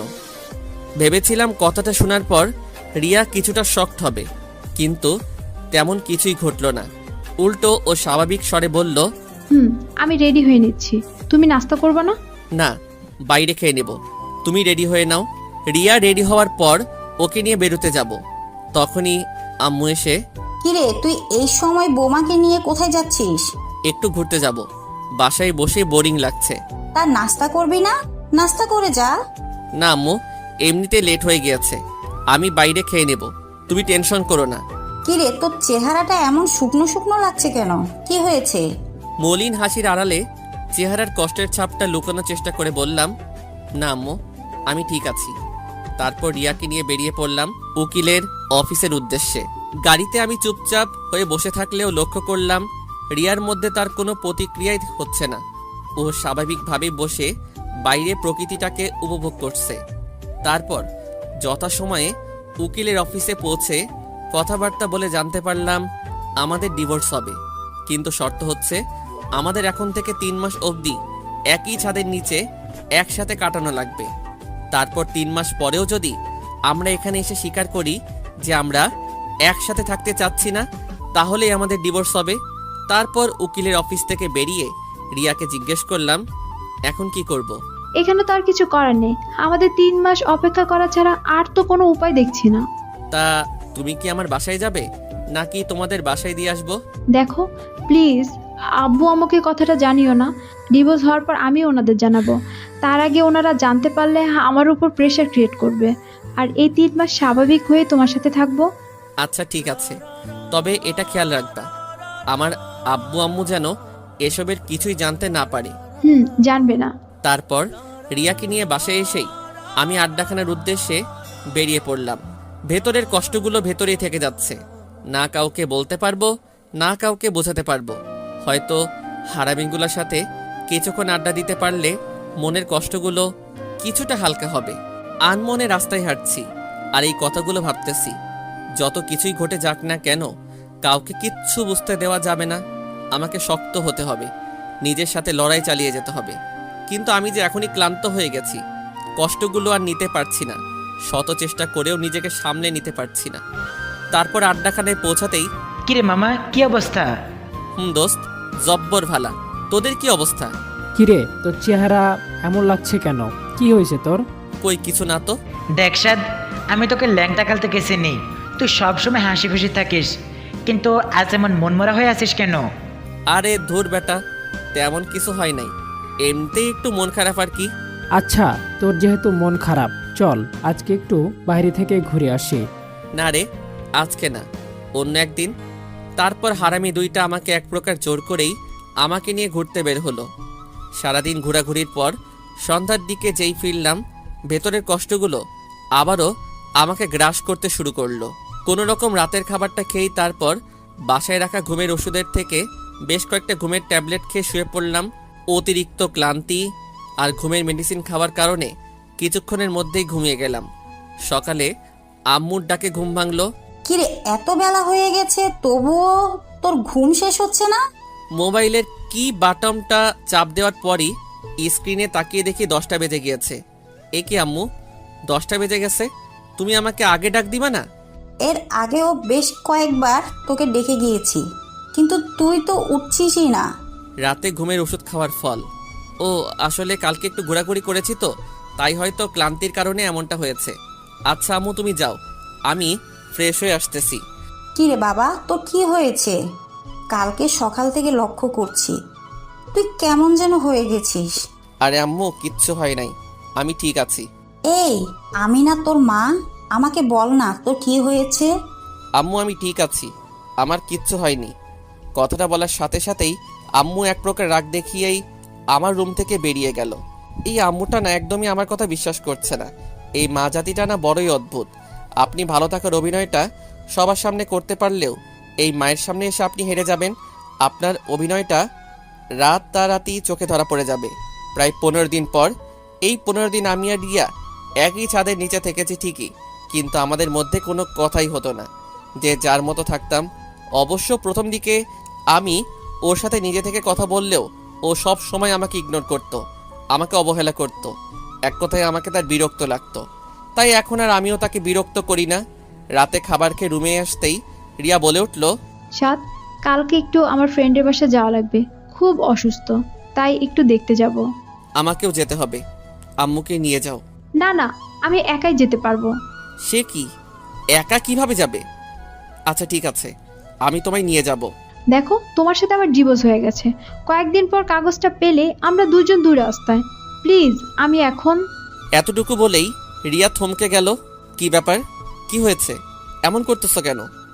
রিয়া কিছু বলতে পারছে না, শুধু আমার পিছনের দিকে তাকিয়ে কেমন যেন করতেছে। আমি হুট করে পিছনের দিকে তাকাতেই দেখি আম্মু আমার পিছনে দাঁড়িয়ে আছে। তার মানে কি আম্মু আমাদের সব কথা শুনে ফেলেছে? পায়ের নিচ থেকে মাটি সরে যেতে লাগলো, চারদিকটা কেমন যেন অন্ধকার হয়ে যেতে লাগলো। আম্মুকে এখন কি বলবো, আমার মাথায় কিছুই আসতেছে না। আম্মু কিছু। আমি হুট করে পেছনের দিকে তাকাতেই দেখি আম্মু আমার পেছনে দাঁড়িয়ে আছে। তার মানে কি আম্মু আমাদের সব কথা শুনে ফেলেছে? পায়ের নিচ থেকে মাটি সরে যেতে লাগলো, চারদিকটা কেমন যেন অন্ধকার হয়ে যেতে লাগলো। আম্মুকে এখন কি বলবো, আমার মাথায় কিছুই আসতেছে না। আম্মু কিছু করতেছে না, শুধু চুপচাপ দাঁড়িয়ে একবার আমার দিকে আর একবার রিয়ার দিকে তাকাচ্ছে। তারপর হঠাৎ করে আম্মু আমাদের কিছু না বলে রুম থেকে চলে গেল। আই এম সরি, আমি ভাবিনি এমনটা হয়ে যাবে। আচ্ছা তুমি ঘুমাও, আমি আম্মুর কাছে যাচ্ছি। শোনো, আমি কি তোমার সাথে আসবো? না, তোমার আসার দরকার নেই, তুমি ঘুমাও। কথাটা বলে আমি আম্মুর রুমের দিকে পা বাড়ালাম। আম্মুর রুমে প্রবেশ করতেই দেখলাম আম্মু হুইল চেয়ারে বসে দোল খাচ্ছে। আমি আম্মুর কাছে যেতেই আম্মু চেয়ার থেকে উঠে দাঁড়িয়ে বলল, ছাদে আয়। তারপর আম্মু ছাদের দিকে যাওয়ার জন্য পা বাড়ালো, আর আমিও আম্মুর সাথে সাথে ছাদে পৌঁছালাম। আমাকে জানালি না কেন? আম্মু, তুমি কষ্ট পাবে তাই। তো আজ না হয় কাল তো এটা সবাই জানবে। কিন্তু যে কয়েকদিন এটা চাপা থাকবে ততদিনই তো তোমরা একটু হাসি খুশি থাকতে পারবে। আম্মু প্লিজ, তুমি এই বিষয়টা আর অন্য কাউকে জানিও না। আচ্ছা, তোদের সমস্যাটা কি? আম্মু প্লিজ, এসব জানতে চেও না। তুমি প্লিজ এই কথাটা আর কাউকে বলো না। আচ্ছা, তবে এটা ঠিক করছিস না। কথাটা বলেই আম্মু ছাদ থেকে নিচে চলে যেতে লাগলো। পরের দিন সকালে নাস্তা করে রিয়া তার বান্ধবীর বাড়ি যাওয়ার জন্য রওনা হয়ে গেল। তারপর প্রায় বিকেলের দিকে বাসায় আসলো। রিয়া বাসায় আসতে আমি আড্ডাখানার উদ্দেশ্যে বেরিয়ে পড়লাম। আড্ডাখানা যাওয়ার পথে আমার এক স্কুল ফ্রেন্ড ইকবালের সাথে দেখা। আরে স্যার, তুই কেমন আছিস? ভালোই। তোর কি অবস্থা? ভালো। তা তোকে তো দেখাই যায় না, থাকিস কোথায়? আরে দোস্ত, ভৈরব হাজি আসমত কলেজে অ্যাডমিট হয়েছিলাম। এখন তো বাসা থেকে গিয়ে প্রতিদিন কলেজ করা সম্ভব না, আর নানার বাড়ি তো ভৈরবেই, তাই নানু বাড়িতে থেকেই পড়াশোনাটা চালাতে হচ্ছে। ও আচ্ছা। তারপর তোর কি অবস্থা? শুনলাম বিয়ে করে নিয়েছিস। তা মামা, ভাবিটাকে তো দেখাইলি না। তোর ভাবিকে তো আগেই দেখেছিস। মানে? রিয়াই তোর ভাবি। কি? তার মানে তুই যার সাথে রিলেশনে গিয়েছিলি? কিন্তু আমি তো সকালের দিকে খালার বাসা থেকে আসার সময় রিয়াকে দেখলাম অন্য একটা ছেলের সাথে একই রিক্সায় ঘুরতেছে। ওর কথাটা শোনা মাত্রই ভেতরটা কেমন যেন কেঁপে উঠল। আরে না, কি বলিস, রিয়া তো রিয়ার বান্ধবীর বাসায় গিয়েছে। তুই হয়তো ভুল দেখেছিস। আরে না বেটা, আমার নিজ চোখে দেখছি। তাহলে হয়তো ওর আত্মীয় টাত্মীয় হবে। আচ্ছা দোস্ত, তাহলে চল আড্ডাখানায়। আরে দোস্ত, আমার একটু বাজারের ভেতরে কাজ আছে। ওহ আচ্ছা, ঠিক আছে, ভালো থাকিস। তুইও। তারপর আমিও আড্ডাখানার উদ্দেশ্যে পা বাড়ালাম। মাথাটা কেমন যেন ঘুরছে। তাহলে রিয়া কি আমাদের মিথ্যা বলল? ও কি কারোর সাথে রিলেশনে জড়িয়ে গিয়েছে? না না, এটা কিভাবে সম্ভব? ও তো এমনটা করলেও অন্তত আমি টের পেতাম না। কিছুই ভাবতে পারছি না, সব কিছুই যেন মাথার উপর দিয়ে যাচ্ছে। না, কিছুই ভালো লাগছে না। তাই আড্ডাখানায় না গিয়ে আবার বাসার দিকে পা বাড়ালাম। বাসায় পৌঁছে আমার রুমে যেতেই দেখি রিয়া বিছানায় শুয়ে টিভি দেখছে। আমি টিভির রিমোটটা হাতে নিয়ে টিভিটা অফ করে দিতে রিয়া বলে উঠল, কি ব্যাপার, টিভি অফ করলা কেন? তুমি তোমার কোন ফ্রেন্ডের বাসায় গিয়েছিলে? কেন? জানতে চাচ্ছি আর কি। আমি তোমার সব প্রশ্নের উত্তর দিতে বাধ্য নই। হ্যাঁ সেটাই তো, কারণ আমার সব প্রশ্নের উত্তর দিতে গেলে তো তোমার সব কুকর্ম ধরা পড়ে যাবে। কি বাজে কথা বলছো? তুমি তোমার কোনো মেয়ে ফ্রেন্ডের বাসায় যাওনি। তুমি কার সাথে ঘুরতে বের হয়েছিলা? কোন নাগরের সাথে? দেখো সাদ, তুমি কিন্তু সীমা অতিক্রম করছো। আমি আফরিনের বাসায় গিয়েছিলাম, ও অসুস্থ। তুমি আফরিনকে কল দিয়ে জানতে পারো। পকেট থেকে মোবাইলটা বের করে আফরিনকে কল দিলাম। কল রিসিভ হতেই, আসসালামু আলাইকুম। ওয়ালাইকুম আসসালাম। ভাইয়া কেমন আছেন? জীবন ভালো। শুনলাম তুমি নাকি অসুস্থ। জি ভাইয়া, একটু সিক। আচ্ছা, রিয়া তোমাকে দেখতে যাওয়ার কথা ছিল, ও কি তোমার ওখানে গিয়েছিল? জি ভাইয়া, সকালে এসেছিল। ও আচ্ছা, ঠিকঠাক সময় মেডিসিন খেয়ে নিও। রাখছি তাহলে। তারপর লাইনটা কেটে দিতেই, এবার বিলিভ হয়েছে তো? দেখো, আমাদের আর কিছুদিন পরে ডিভোর্স হয়ে যাবে। এর আগে আর আমি কোনো ঝামেলা চাচ্ছি না। কথাটা বলে রিয়া রুম থেকে বেরিয়ে গেল। আমারও ভালো লাগছিল না, তাই বিছানায় শুয়ে পড়লাম একটু বিশ্রামের জন্য। কিন্তু মাথা থেকে একটা বিষয় কিছুতেই যাচ্ছে না। ইকবাল কি তাহলে সত্যিই ভুল দেখলো? 21 দিন পর রাত প্রায় 3টা। কোনো এক অজানা কারণে ঘুম ভেঙে গেল। হঠাৎ বিছানার দিকে চোখ যেতে দেখি রিয়া বিছানায় নেই। কি ব্যাপার, এত রাতে রিয়া কোথায় যাবে? মুহূর্তের মধ্যেই আবার ভাবলাম হয়তো টয়লেটে গিয়েছে। কথাটা ভেবে আবার চোখের পাতা বন্ধ করে ঘুমানোর চেষ্টা করলাম। কিন্তু রহস্যময় ব্যাপার হলো, আমার কেন যেন মনে হচ্ছিল কিছু একটা ঝামেলা আছে। না, একটু সজাগ থেকে দেখি তো। টয়লেটে গেলে তো 15 মিনিটে বেশি লাগার কথা না। 20 মিনিট হয়ে যাওয়ার পরও রিয়া কোনো খোঁজ খবর নাই। বিছানা থেকে উঠে দৌড় পায়ে আস্তে আস্তে টয়লেটের দরজার কাছে গিয়ে দরজায় কান রাখতেই যা শুনলাম তা শোনার জন্য মোটেও প্রস্তুত ছিলাম না। ভেতরে যা যা ঘটছে, রিয়া সম্ভবত কারোর সাথে সম্পর্ক জড়িয়ে গেছে, আর তার সাথে মোবাইলে কলের মাধ্যমে কথা বলছে। বাবু, তুমি একদম টেনশন করো না তো। সাদের সাথে আমার ডিভোর্সটা হয়ে গেলে আমরা বিয়ে করে নিব। কি বলে তুমি এসব?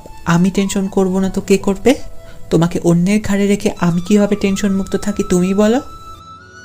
আমি বুঝি তো তোমার কষ্ট হয়, কিন্তু আমিও তো তোমাকে ছাড়া ভালো নেই। আর মাত্র 2 মাস 9 দিন, তারপরে আমরা এক হয়ে যাব। না, কথাগুলো আর শুনতে পারছি না। দরজার কাছ কানটা সরিয়ে নিলাম। ভেতরটা কষ্টে আর ঘৃণায় ফেটে যাচ্ছে। আমি কিনা তাকে হারানোর যন্ত্রণা শেষ হয়ে যাচ্ছিলাম। দরজার সামনে দাঁড়িয়ে আছি, প্রায় 10 মিনিট হয়ে গেছে। কিছুক্ষণ পরে রিয়া টয়লেট থেকে বের হতে আমাকে দেখে ধমকে গেল। ভয়ের তো চেহারা নিয়ে রিয়া আমার দিকে এক দৃষ্টিতে তাকিয়ে আছে। স্বাভাবিক হয়ে, কি ব্যাপার, এত ভয় পাচ্ছ কেন? কি হয়েছে? কই না তো। আরে কি হয়েছে আমাকে বলো, ভয় পাইছো? আরে ভয় পেও না, আমি আছি তো, যাও গিয়ে শুয়ে পড়ো।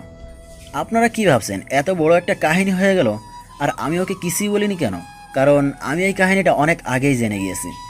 যেদিনও প্রথম আমাকে ডিভোর্সের কথা বলছিল, ওই দিনই আমার সন্দেহ হয়েছিল যে কিছু তো একটা গন্ডগোল আছেই। তারপর ইকবালের কথাটা শোনার পর আমার সন্দেহটা আরও তীব্র আকার ধারণ করলো। তারপর রিয়ার ফ্রেন্ড আফরিনকে কল দেওয়ার পর রিয়া আমার সাথে রাগ দেখিয়ে রুমের বাইরে যাওয়ার পর আমি আবারও আফরিনকে কল দিয়েছিলাম। আর আফরিনকে আমি বলি যে, আফরিন, রিয়া কখন বাসায় আসবে? সে কি, রিয়া তো সেই কখন চলে গিয়েছে, এখনো বাসায় পৌঁছায়নি। বলো কি, রিয়া তোমার বাসা থেকে কয়টার দিকে বের হয়েছে? এই তো দুপুরে লাঞ্চের পরেই, এই ধরেন 2টার দিকে হবে। ও আচ্ছা, ওকে। মোবাইলে ট্রাই করছিলাম আর কি, কিন্তু পাইনি। আমি তো একটু বাইরে, বাসায় গিয়ে দেখি ও আসছে কিনা। এই যে লিসেনার সাহেবেরা, মিথ্যা বলছি বইলা আবার রাগ করেন না ভাইরে, মাঝে মাঝে সত্যিটা সামনে বের করার জন্য কিছুটা মিথ্যা বলতে হয়। ও আচ্ছা, ও হয়তো বাসায় চলে গিয়েছে, আপনি টেনশন করবেন না, আর আমি ওর নাম্বারে ট্রাই করে দেখছি। না না, টেনশনের কিছু নাই, ও বাসাতেই আছে। আম্মু এখন মেসেজ দিয়ে বলল। তারপর আফরিনের কলটা কেটে দিয়েই সেদিন রাতে রিয়ার মোবাইলে কল লিস্ট চেক করে রিয়ার বয়ফ্রেন্ডের নাম্বারটা আমার মোবাইলে নিয়ে নিলাম। তারপর ওই হারামজাদারে কল দিয়ে কৌশলে ওর ঠিকানাটা নিয়ে নিলাম। আর তারপর ওর ব্যাপারে গোপনীয়ভাবে খোঁজ নিয়ে জানতে পারলাম ওই হালার আস্ত একটা ঠকবাজ। হালার অনেকগুলো জিএফ আছে। আর এই হালার পর হালাকগুলো লাইগা আমার কিছু অবুজ লিসেনার ভাইয়েরা আজ সিঙ্গেল। যাই হোক, এই হালার বেস্ট ফ্রেন্ড থেকে জানতে পারলাম ও নাকি অনেক আগে থেকে রিয়াকে পছন্দ করতো। আর আমার সাথে যখনই রিয়ার রিলেশন হয়ে যায়, আর তখন ওই হালায় প্ল্যান করে রিয়ার কাছে আমার কিছু মিথ্যা ইনফরমেশন দিয়ে আমাকে রিয়ার কাছে খারাপ সাজিয়ে আমার সাথে রিয়ার ব্রেকআপ করিয়ে নেয়। আর তারপর রিয়ার একাকিত্ব সময়গুলোতে ও পাশে থাকার অভিনয় করে, ওর দুর্বলতার সুযোগ নিয়ে তাকে প্রপোজ করে রিয়ার ভরসার হাত হয়ে রিয়ার পাশে দাঁড়ানোর আশ্বাস দেয়। আর রিয়াও ব্যাককলার মতো ওর ফাঁদে পাড়া দিয়ে দেয়। আর এই হারামদাদার নামটা হচ্ছে রোহান। আর রোহানের ফ্রেন্ডের সাথে কথা বলে যতটুকু জানতে পারলাম, রিয়া নাকি আমাকে অসম্ভব ভালোবাসতো, কিন্তু রোহানের দেওয়া কিছু ভুল ইনফরমেশনের জন্য ও আমাকে ছেড়ে যেতে বাধ্য হয়েছিল। আর সব কিছু জানার পরও আমি এখনও কেন চুপ করে আছি? রিয়াকে কেন সব কিছু বলে দিচ্ছি না? এই প্রশ্নটা আপনাদের মনে করান আছে, তাই তো? দেখেন, আমি যদি এখন রিয়াকে সব কিছু বলে দেই, তাহলে রিয়া আমাকে বিশ্বাস নাও করতে পারে। তাই আমি আর আমার হারামে দুটা বেস্ট লইয়া এতক্ষণ সেই লেভেলের প্ল্যান করলাম। আর আমাদের প্ল্যানটা হচ্ছে, রোহান যখনই তার অন্য জিএফের সাথে মিট করতে যাবে, তখনই সরাসরি রিয়াকে সেখানে যে কোনো উপায়ে হাজির করে ওই শালার আসল রূপটা রিয়ার সামনে লাইভ উপস্থাপন করব। এই যে লিসেনার ভাইরা, আপনারা আবার কাউকে এই প্ল্যানের কথা কইেন না, তাইলে রোহান্নার জেনে গেলে সব প্ল্যান ভেস্তে যাবে। তারপর রিয়া কেমনভাবে যেন আমার দিকে বারবার পেছন ফিরে তাকাতে তাকাতে রুমে গিয়ে কাছুমুছু হয়ে শুয়ে পড়লাম। আর এই যে আমিও যাই একটু ঘুমাই গিয়ে। আপনাদের সাথে কথা বলতে বলতে এমনিতে আমার সাদের ঘুমের 12টা বেজে গিয়েছে। Good night. তারপর প্রায় 3 দিন পর আমরা আমাদের প্ল্যানের সফলতার দ্বার প্রান্তে পৌঁছে গেলাম। মানে আজকে রোহান্না তার আরেকটা জিএফ লইয়া কিশোরগঞ্জ নেহাল পার্কে অবস্থান করিয়েছে। আর আমিও রিয়াকে কল দিয়া কইলাম, রিয়া, তোমার আব্বু কিশোরগঞ্জ নেহাল পার্কের সামনে অ্যাক্সিডেন্ট করছে, তুমি এক্ষুনি এখানে চলে আসো। আর তারপর প্রায় 13 মিনিট পরে রিয়া ওখানে এসে হাজির। তারপর দৌড়াতে দৌড়াতে আমার কাছে এসে বলল, সাত, আব্বু কোথায়? আরে শান্ত হও, তোমার আব্বুর কিছুই হয়নি। মানে তাহলে আমাকে যে বললা আব্বু অ্যাক্সিডেন্ট করেছে? মানেটা আমার সাথে আসলেই বুঝতে পারবা। তারপর রিয়ার হাত ধরে নেহাল পার্কে প্রবেশ করে রোহানের পেছন থেকে আমি রিয়াকে ওর কাছে নিয়ে গিয়ে, দেখো তো চিনতে পারো কিনা তোমার এই নাগরকে, যার মিথ্যে মায়া জড়িয়ে গিয়ে আমাকে ভুল বুঝে ছেড়ে চলে গিয়েছিলেন, আবার এখন বিয়ের পরও আমাকে আবার ছেড়ে যাচ্ছ এই ভণ্ডটার জন্য। রিয়া রোহানের সামনে যেতেই রোহানা গেলে একটা ঠাস করে শব্দ শোনাইয়া বুঝতে পারলাম একটা অ্যাকশন ডাইরেক্ট কেলানিতে চলে গেছে। ওই হালা, তোর জন্মের ঠিক আছে? তুই নাকি আমার জন্য 13 নদী পার কইরা আমাকে সেফটি দিতে পারবি? এই তার নমুনা, তুই আমাকে কেন ঠকাইলি? তারপর রিয়া পাশে রাখা একটা আইক্যালা বাঁশ লইয়া রোহান্নার ইচ্ছা মতো কেলাতে লাগলো। অবস্থা বেগদিক দেখা রোহান্নার সাথে রোহান্নার গপটাও বেইমানি করলো। রিয়ার সাথে যোগ করিয়া রোহান্নাকে কেলাইতে লাগলো। আর আমিও সেই লেভেলে ভাব লইয়া ক্যামেরাম্যান সাইজা সব অ্যাকশন কাহিনীগুলা শুট করিতে লাগিলাম। তারপর অবস্থা বেগতিক দেখা আমি রিয়া আর ওই মাইয়াডার কাছে গিয়ে কইলাম, বোন রে, তোরা এই অবুজ পোলাডার আর মারিস না, বেচারি ময়রা যাইব। তারপর দেখলাম মহিলা দুইটা আমার দিকে বাঁশ লইয়া আগাইতে লাগিল। আমি করুণ অবস্থায় পড়িয়া কইলাম, বোন রে, ওই হালারে মার, ইচ্ছা মতো মার, তোরা মারতে থাক, আমি তোদের লাইগিয়া ঠান্ডা পানি লইয়া আসতেছি। ইস, বোন দুইটা একেবারে হাবাইয়া গেছে। তারপর ফট কইরাই একেবারে হুসাইন বোল্টের গতিতে হাইটটা ঠান্ডা পানির সন্ধানে রওনা হইয়া গেলাম। তারপর পানি লইয়া যেই পৌঁছালাম দেখি মাইয়াদেরা রোহান্নারে মাইরে একেবারে হতাইয়া দিছে। আমি দৌড়াইয়া গিয়া রোহান্নার কাছে গিয়া কইলাম, হায় হায়, তোমরা ওরা মেরে ফেলছো নাকি? উল্টো আর ওই দুই মহিলা কইল, মেরে ফেলছি, ভালোই করছি। নয়তো আরও অনেকগুলো মেয়ের জীবনও নষ্ট করতো। তারপর রোহান্নারে তাড়াতাড়ি অ্যাম্বুলেন্সে কইরা মেডিকেলে পাঠাইয়া ওই মহিলাটারে ওর বাড়িতে পাঠাইয়া আমার সাথের মহিলাটারে আমার সাথে লইয়া বাড়ির উদ্দেশ্যে ভাগা দিলাম। বাড়িতে আইসা ফ্রেশ হইয়া যেই আমার রুমে গেলাম, দেখি মাইয়া আমার সেই লেভেলে দুঃখী ভাব লইয়া চোখের জল ফেলাইতেছে। আমি ওর কাছে গিয়ে, রিয়া প্লিজ কান্না করো না, যা হওয়ার তা তো হয়েই গেছে। তুই না হয় আমারে ভালোবাসিস নাই, তাই অন্য একটা মেয়ের সাথে রিলেশনে যাইতে পারছিলি, কিন্তু রোহাইন না, তোরা ছেলে জাতটাই খারাপ। একটু আগে কি বললা আমি অন্য কারোর সাথে রিলেশনে গিয়েছিলাম? মানে? হ্যাঁ, আমার কাছে প্রুফ আছে। প্রুফ কোত্থেকে দেখাবে? আমি তো রিয়া ছাড়া অন্য কারোর সাথে সম্পর্কে যাইনি। কি? কোথায় দেখাও তো। ওর মোবাইলে একটা ভিডিও দেখিয়ে। ওই মেয়েটাকে আমি ভালো করে বুঝতে পারলাম এটা আদ্রিতা, ও আমার ফ্রেন্ড, মামুনের ছোট বোন। এটা তো আদ্রিতা। কয় নাম্বার জিএফ এটা? What, you are mad? এটা আমার ফ্রেন্ডের বোন। বাসায় যাওয়ার জন্য রাস্তায় দাঁড়িয়েছিল রিক্সার জন্য, তো আমিও তখন তাদের বাসায় ওইদিকেই যাচ্ছিলাম, তাই ওকে ওর বাসায় নামিয়ে দিয়েছি। মিথ্যা কেন বলবো? তোমার আর ওর সাথে রিলেশন আছে? দেখ ভাই, আমি তোর সত্যিটাই বলছি। এখন তুই বিশ্বাস করলে করতে পারিস, আর অবিশ্বাস করলেও করতে পারিস। তোর বিশ্বাস বা অবিশ্বাসে আমার কিচ্ছু যায় আসে না। হ্যাঁ, সেটাই তো। আমি তোমার লাইফে না থাকলেও তো তোমার কিচ্ছু হবে না, তোমার তো আবার অভাব নেই। মুখ সামলে কথা বলবা। আমি আর সবার মতো না, একজনকে রেখে আর একজনকে সামলাতে জানি না। ও, তা এখন আমি রিলেশনে গিয়েছি তাতেই দোষ? আর তুমি যে রাস্তায় বসে তোমার নিউ জিএফ আনিতাকে আমাদের বিয়ে 9 দিন পরও নিজের হাতে ফুচকা খাইয়ে দিয়েছো। ওর মুখে এই কথাটা শোনা মাত্রই আমার নিজেকে সামলে রাখতে পারলাম না।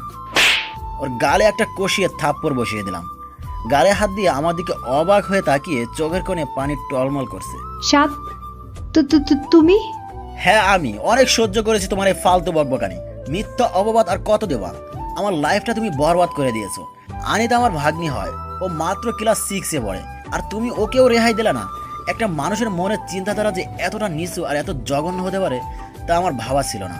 আর শোনো, আমি এই রিয়া ছাড়া অন্য কাউকে মন দিতে পারিনি, তাই অন্য কারোর সাথে সম্পর্কেও জড়াতে পারিনি। তুমি আদ্রিতা আর আনিতার সাথে কথা বলে দেখতে পারো, আর এই দুইজনই তোমার কথা খুব ভালোভাবেই জানে, আর তারা এও জানে যে তুমি আমার বিবাহিত স্ত্রী। কি কি? তাহলে আফরিনও আমার সাথে বেইমানি করলো? মানে? আমার হাত ধরে। চলো এক্ষুনি আফরিনের বাসায় যাব। তোমার প্রয়োজন থাকলে তুমি যাও, আমি যেতে পারবো না। ও, তার মানে তোমার মনেও ভেজাল আছে, তাই তুমি যেতে চাচ্ছ না? আচ্ছা ঠিক আছে, চলো। তারপর রিয়াকে নিয়ে বাইকে করে সোজা আফরিনের বাসার উদ্দেশ্যে রওনা হলাম। প্রায় 10 মিনিট পর আফরিনের বাসায় পৌঁছে কলিং বেল চাপ দিতেই আফরিন দরজা খুলে আমাদের দুজনকে একসাথে দেখে কিছুটা ভয় পেয়ে গেল। রিয়া, এই সময় তুই? আমাকে তো আসার আগে জানাইলেও পারতি। আচ্ছা, তোমার শরীরের অবস্থা এখন কেমন? জি ভাইয়া, ভালো। কি রে আফরিন, ঘরে আসতে বলবি না? হ্যাঁ, সে কি, ঘরে আয়। তারপর আমি আর রিয়া আফরিনের ঘরে যেতেই রিয়া আফরিনকে জিজ্ঞেস করলো, আফরিন, তোর হাজবেন্ড কোথায়? ও তো অফিসে একটু বাইরে গিয়েছে। ও দেখ আফরিন, তুই অসুস্থ, তাই তোকে আর প্রেশার ক্রিয়েট করতে চাচ্ছি না। তুই শুধু এতটুকু বলে দে যে আমি তোর কোনো ক্ষতি করেছি কিনা, যার জন্য আমাকে তুই এত বড় শাস্তি দিলি। আমি এবার কি করলাম? তুই গত মাসে আমাকে কয়েকটা ছবি দেখিয়েছিলি যেখানে সাদ আনিকাকে ফুচকা খাইয়ে দিচ্ছে, আর তুইও বলেছিলি যে সাদের সাথে নাকি আনিতার সম্পর্ক রয়েছে, আর এটা তুই আনিতার মুখ থেকে জেনেছিলি। চুপ হয়ে নিচের দিকে তাকিয়ে বসে আছে। কি ব্যাপার, কিছু বলছিস না যে? তুই আমার সাথে এটা কেমনে করলি? অন্তত তুই তো জানতিস আমি সাদকে যে কতটা ভালোবাসতাম। ওর সাথে সম্পর্ক যাওয়ার কিছুদিন পরেই রোহান আমাকে আজে বাজে কিছু মিথ্যা নাটক সাজিয়ে আমার কাছে সাদকে খারাপ বানিয়ে দেয়, আমাকে সাদের জীবন থেকে সরিয়ে দিয়েছিল। ভেবেছিলাম বিয়ের পর অন্তত সাদকে আমি আমার রূপের জালে ফাঁসিয়ে আমার প্রেমে ফেলে দিব। ভাবতাম ও তো অন্য কারোর সাথে রিলেশন বিয়ের আগে করেছে, বিয়ের পর তো অনেকেই আছে যারা ভুলে যায়। অথচ দেখ সাদ কিন্তু আমি ছাড়া কখনো কারোর সাথে রিলেশনে যায়নি। ওই ছেলেটা আমার সুখের জন্য সব কিছু করেছে, আর বিনিময় আমি তাকে শুধু কষ্টই দিয়েছি। তুই জানিস আফরিন ও আমাকে কতটা ভালোবাসে? দেখ না, তুই আমাদের বিয়ের 9 দিনের মাথায় যখন আমাকে জানিয়েছিলি সাদ আনিতার সাথে রিলেশন করে, তারপর আবারও আমার মন ভেঙে গেল। জানিস, অনেক কান্না করেছি সেদিন। যেই মানুষটাকে এত ভালোবাসি সেই মানুষটার কাছে নিজ থেকে ডিভোর্স চেয়েছি, আর ও আমার দুঃখের জন্য আমাকে ডিভোর্স দিতেও রাজি হয়েছে। আর ওর আম্মুর কাছে এই দোষ নিজের ঘাড়ে চাপিয়েছে। আমাকে ওর আম্মুর কাছে ভালো মেয়ে হিসেবে রেখে দিয়েছে, অথচ দেখ ওর আম্মু এই কারণে ওর সাথে কথা বলা বন্ধ করে দিয়েছে। একটা মানুষকে আর কত কষ্ট দেওয়া যায় বলতো? আচ্ছা আফরিন, তোর উপর আমার কোনো প্রতিশোধ নেওয়ার ইচ্ছে নেই, শুধু এতটুকু আমি জানতে চাই, আমি তোর কি এমন ক্ষতি করেছিলাম যে তার জন্য তুই আমাকে এত বড় একটা শাস্তি দিলি? বল, এত বড় একটা শাস্তি দিলি কেন? এখানে তোর কোনো দোষ নেই, এখানে পুরো দোষটাই আমার। গত মাসে তোর ভাই কিডনির সমস্যার জন্য মেডিকেলে ভর্তি করিয়েছিল। হ্যাঁ, সেটা তো আমি জানি। কিন্তু তুই এটা জানিস না, ওকে সুস্থ করে তুলতে আমার তখন 10 লাখ টাকা লাগতো। জানিস, আত্মীয় স্বজনের মধ্যে কারোর কাছে তখন একটা টাকাও পাইনি। আর আমরা তো মধ্যবিত্ত, কোথা থেকে এত টাকা জোগাড় করব বল? আর অন্যদিকে সাব্বির মৃত্যুর মুখে ঢলে পড়ছে প্রতিটা মুহূর্তে। রিয়া, তুই আমাকে শাস্তি দে। বিশ্বাস কর, 7 ভাই অনেক ভালো, আর তুই অনেক ভালো। তুই অনেক ভাগ্যবতী একটা মেয়ে যে 7 ভাইয়ের মতো একটা মানুষকে তোর লাইফ পার্টনার হিসেবে পেয়েছিস। রিয়া, জানিস এই টাকার জন্য যখন আমার দিশেহারার মতো অবস্থা, তখন আমার কাছে একটা বাজে প্রস্তাব আসে, আর সেই প্রস্তাবটা নিয়ে এসেছিল রোহান। ও তখন বলেছিল, যদি আমি তোর চোখের স্বাদকে খারাপ বানিয়ে তোদের আলাদা করতে পারি, তাহলে রোহান আমাকে 10 লাখ টাকা দিবে। আর আমি আমার স্বামীকে বাঁচানোর জন্য এত বড় একটা খারাপ কাজ করতেও রাজি হয়ে গিয়েছিলাম। তুই শুধুমাত্র টাকার জন্য? ছি, তুই আমাকে বলতে পারতি, আমি তোকে টাকা দিতাম। আমাকে মাফ করে দে, আমি খুব বড় অন্যায় করে ফেলেছি। আফরিনের কথায় কান্না দিয়ে আমার হাত ধরে বলল, সাত, চলো বাসায় যাব। তারপর রিয়াকে নিয়ে বাসায় চলে আসলাম। রাতে বিছানায় শুয়ে আছি, এমন সময় রিয়া এসে আমার পা জড়িয়ে ধরে কান্না করতে করতে বলল, সাত, আমার ভুল হয়ে গিয়েছে, আমাকে ক্ষমা করে দাও। দেখো, যা হবার তা হয়ে গিয়েছে, এখন আর আমার কিছুই করার নেই।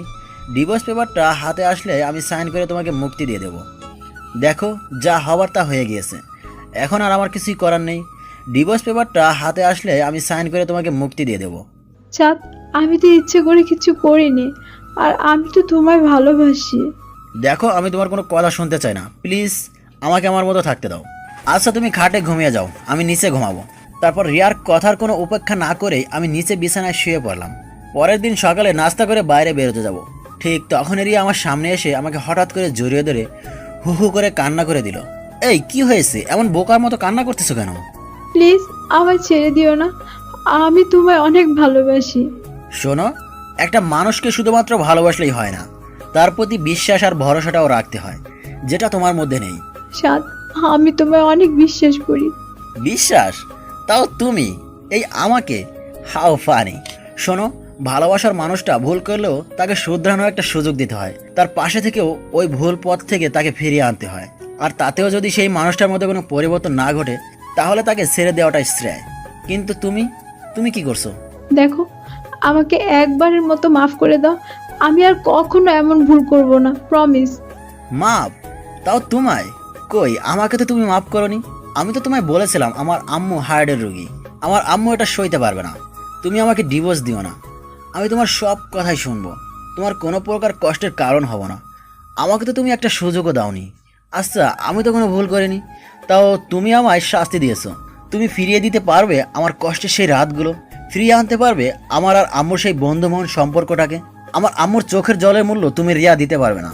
আমার আম্মু তো কোনো ভুল করেনি, তোমাকে সে নিজের মেয়ের থেকেও বেশি ভালোবাসতো আর ভরসা করতো, আর সেই মানুষটার চোখের পানিও তোমার হৃদয়টাকে নরম করতে পারেনি। আমাকে তুমি যে শাস্তি দেবে আমি মাথা পেতে নেব, তবুও আমাকে ছেড়ে দিও না প্লিজ। আই এম সরি, তোমার শাস্তি একটাই, তুমি আমার জীবন থেকে চলে যাও। কথাটা বলেই আমি বাইরে চলে আসলাম। রুবেলকে আর হাবিবকে কল দিয়ে আড্ডাখানা আসতে বললাম। আমিও আড্ডাখানায় চলে গেলাম। তারপর ওদের সাথে আড্ডা দিয়ে দুপুরের দিকে বাসায় ফিরে গোসল করে দুপুরের খাবার খেয়ে একটু বিশ্রাম নিচ্ছিলাম। তখনই খেয়াল করলাম রিয়া রুমে এসে নীরবে চোখের জল ফেলতেছে। হঠাৎ করে কেমন যেন একটু মায়া হলো। আমিও উঠে তার কাছে গিয়ে বসলাম। তারপর ওকে বললাম, দেখো রিয়া, কান্না করলে আর এখন কোনো লাভ হবে না। এত সুন্দর চেহারাটা শুধু শুধু খারাপ করো না। আমি এদিকে কান্না করতেছি আর তুই মজা লস? লে খোকা, আমি মজা নিলাম কই? আমি তো তোমাকে ভালো উপদেশ দিচ্ছি। দেখো, তোমার এই সুন্দর চেহারাটা নষ্ট হয়ে গেলে আর কেউ তোমার দিকে ফিরেও তাকাবে না, আর রোহানের মতো ছেলেরা তোমাকে পাওয়ার আকাঙ্ক্ষাও করবে না। তখন তোমার কি হবে? প্লিজ কান্না করো না। তুমি থাকো তোমার উপদেশ নিয়ে। কথাটা কইয়াই এক মনা রাগ আমার দিকে সুরে মাইরা আর এক বস্তা রাগ তাহার সাথে লইয়া সাদের উদ্দেশ্যে ভাগা দিল। যা বাবা, বেশি কষ্ট দিয়ে ফেললাম না তো? নিশ্চয় এখন ছাদে গিয়ে ফুপিয়ে ফুপিয়ে কান্না করবে। থাক, কষ্ট পাক গিয়ে, সে কষ্ট পাইলে আমার কি। একটু কষ্ট করে বুঝুক, অন্য কাউকে কষ্ট দিলে তা সহ্য করতে তার কতটা কষ্ট হয়। তারপর আমিও হাত পা সাইরা দিয়া সেই লেভেলের একটা ঘুম দিলাম। বিকেলের দিকে ঘুম ভাঙলো রুবেলের কলের রিংটোনের আওয়াজে। কিরে বেটা, কই তুই? বাসায় ঘুমাইতেছি। তাড়াতাড়ি ঘুমটা পকেটে লইয়া আড্ডাখানায় আয়। আচ্ছা ভাই, মুই আইতে আসি। তারপর বিছানা থেকে উঠে ফ্রেশ হয়ে আড্ডাখানার উদ্দেশ্যে বেরিয়ে পড়লাম। তারপর হারামিগুলোর সাথে আড্ডা শেষ করে রাতে বাসায় ফেললাম। রাতের খাবার শেষ করে যেই খাবার টেবিলের থেকে উঠতে যাব, ঠিক তখনই লক্ষ্য করলাম রিয়া খাবার শুধু নড়াচড়া করতেছে, কিন্তু খাচ্ছে না।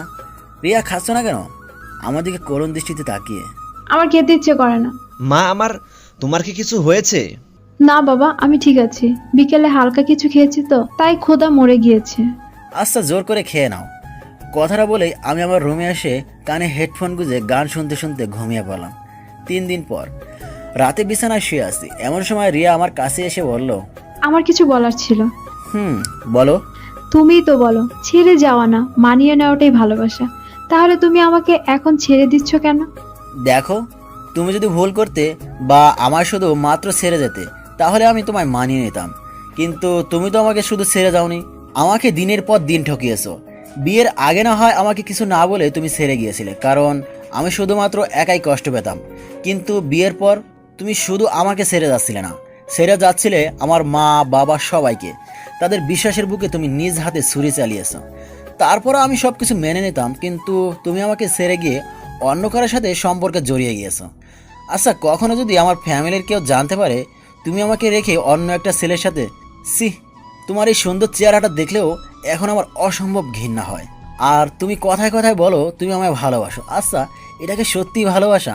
তুমি কোথাকার কোন ছেলের কথায় আমাকে অবিশ্বাস করে ফেললে? আমাকে একটাবার অন্তত জিজ্ঞেস তো করতে পারতে। আর আমাকে জিজ্ঞেস না করলেও তো তুমি অন্তত একটু খোঁজ নিয়ে দেখতে। তুমি আমায় অন্য একটা মানুষের কথায় হুট করে ছেড়ে দিলে। তা কাল যে অন্য কেউ এসে তোমাকে একটা কথা বানিয়ে মিথ্যা প্রুফ দেখালে আবার আমাকে ছেড়ে যাওয়া না, তার কোনো ভরসা তো নেই। আগে ভালোবাসার মানুষটাকে বিশ্বাস করতে শেখো, নয়তো জীবনেও সবটুকু ভালোবাসা উজাড় করে দিলেও তুমি তার সাথে কখনোই সুখী হবা না। সুখটা হচ্ছে মানুষের নিজের রুচির আর বিলাসিতার উপর নির্ভর করে। যার রুচি আর বিলাসিতা যত কম, তার সুখ ততই বেশি। যাও, অনেক রাত হয়ে গিয়েছে, ঘুমিয়ে পড়ো। আচ্ছা, আমাকে কি কখনো তুমি ক্ষমা করবে না? রিয়া, ঘুমাও গিয়ে, অনেক রাত হয়ে গেছে। তার মানে আমাকে তুমি ক্ষমা করবেই না? রিয়া প্লিজ ডিস্টার্ব করো না তো, ঘুমাও প্লিজ। পরের দিন বিকেলের দিকে হারামিগুলোর সাথে আড্ডা দিতেছি, এমন সময় আম্মুর কল পেয়ে একটানায় চমকে উঠলাম। আম্মু আমার সাথে রিয়া আর আমার ডিভোর্সের কথা জানার পর আর আমার সাথে কথা বলেনি, আর আজ কল দিয়ে দিল। আমি তাড়াহুড়ো করে কলটা রিসিভ করতেই ওপাশ থেকে আম্মু ভয়াতে কণ্ঠে বলে উঠল, স্যার, বাসায় আই এক্ষুনি। রিয়া কেমন যেন করছে, মনে হয় উল্টাপাল্টা কিছু খেয়েছে। ওর অবস্থা খুবই খারাপ, তুই তাড়াতাড়ি আয়। আমি আর এক মুহূর্তের জন্য দেরি না করে বাসার উদ্দেশ্যে দৌড় দিলাম। আমার এমন পাগলামো দেখে রুবেল আর হাবিব ও আমার সাথে সাথে দৌড় দিল। সাদ, কি হয়েছে?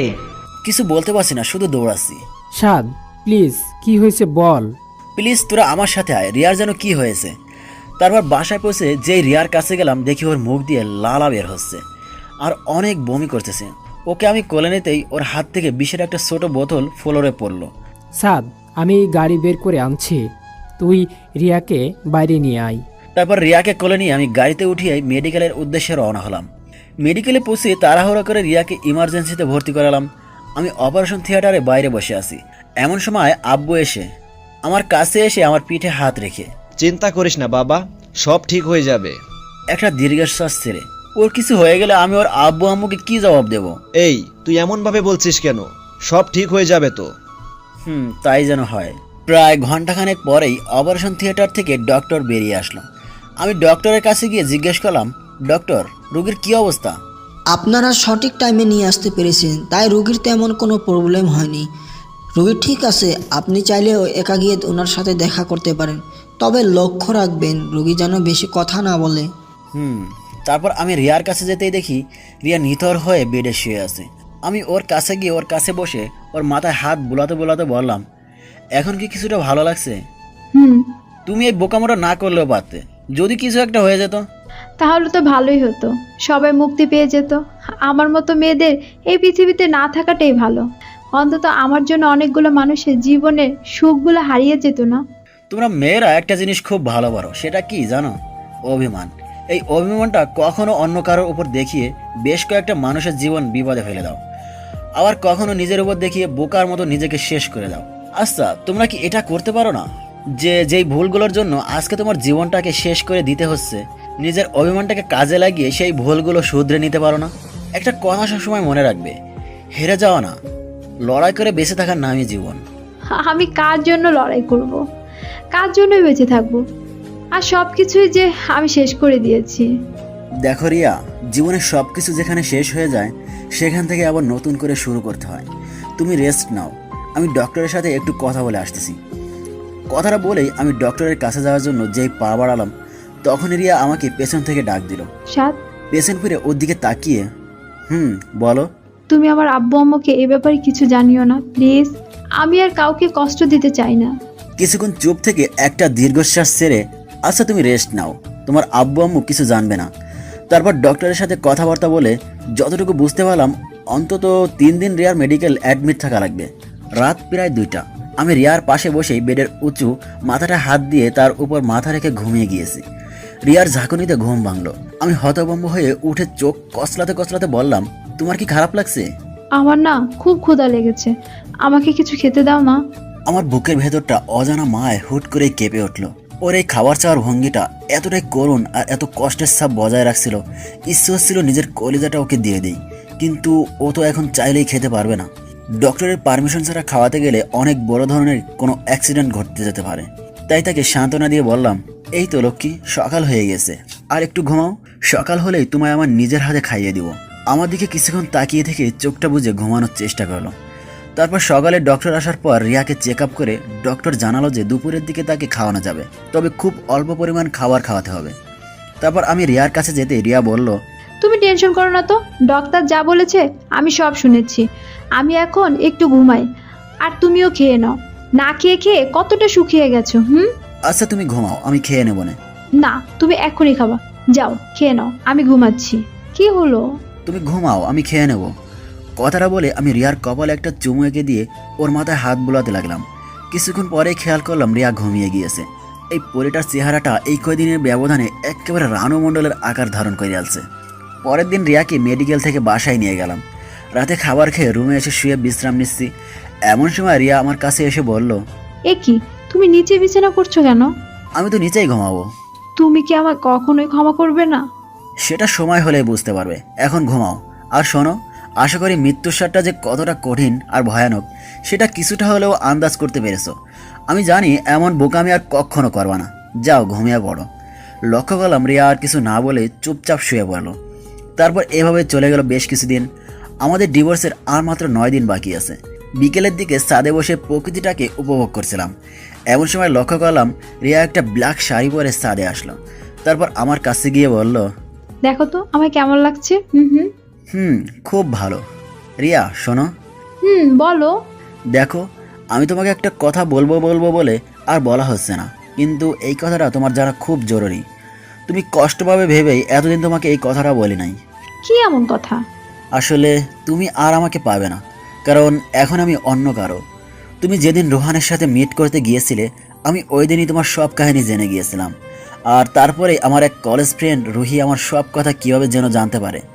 আর ও আমাকে কলেজের শুরু থেকেই নাকি পছন্দ করত, কিন্তু ভয়ে কখনো বলতে পারে নাই। তারপর আমার এই অসহায়ত্বের কথা জেনে ও আমাকে আমার সারা জীবনের পাশে থাকার আশ্বাস দেয়। ভাবলাম তুমি তো আর আমার নেই, লাইফে ভালো থাকার জন্য অন্তত কাউকে তো প্রয়োজন। আর মেয়েটা অনেক নম্র ভদ্র, এক কথায় যে কারোর মনের মতো, তাই আমিও রাজি হয়ে গিয়েছিলাম। দেখো রিয়া, আমার আর কিছু করার ছিল না।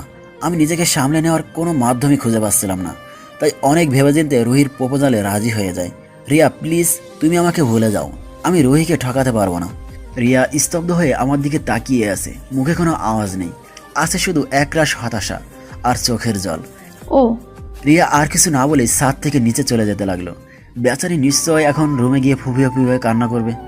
তারপর দেখতে দেখতে আরো 4 দিন কেটে গেল, আর মাত্র 5 দিন বাকি। তারপরেই আমার আর রিয়ার রাস্তা আলাদা, দুজন দুই দিকে।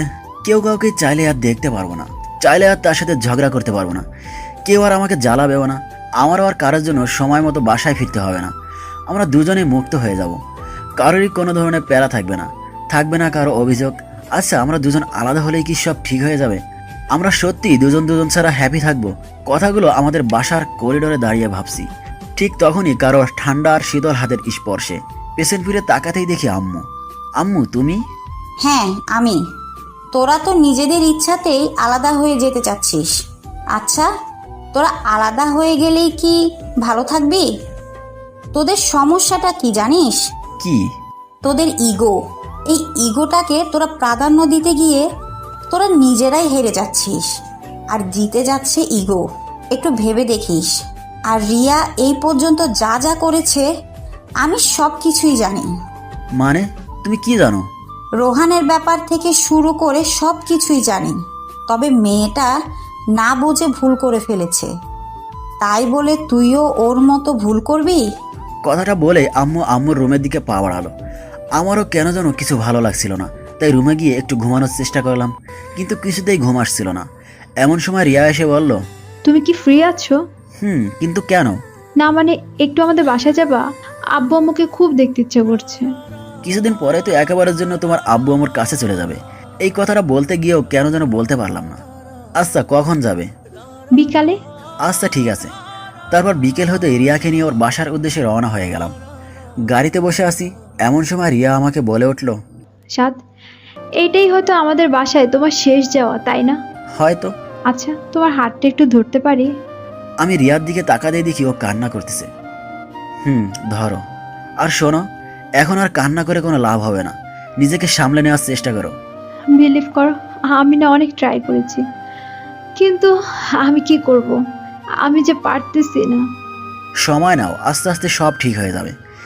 কিছুক্ষণ পরে আমরা আমাদের গন্তব্যে পৌঁছে গেলাম, মানে আমার শ্বশুর বাড়িতে। তারপর শ্বশুর বাড়িতে যেই পা রাখলাম, আমার মহামান্য শ্বশুর মশাই আমাকে দেখিবা মাত্রই মুখে একটা গট্টি হাসি বজায় রেখে আমার দিকে এগোতে এগোতে বলল, আরে আমার জামাই বাবা আসছে, তাই এতদিন পর আমার কথা মনে পড়লো? আব্বাজান, আমারও তো আপনার কথা প্রতি মুহূর্তেই মনে পড়ে, তাই তো আপনাকে দেখতে চলে এলাম।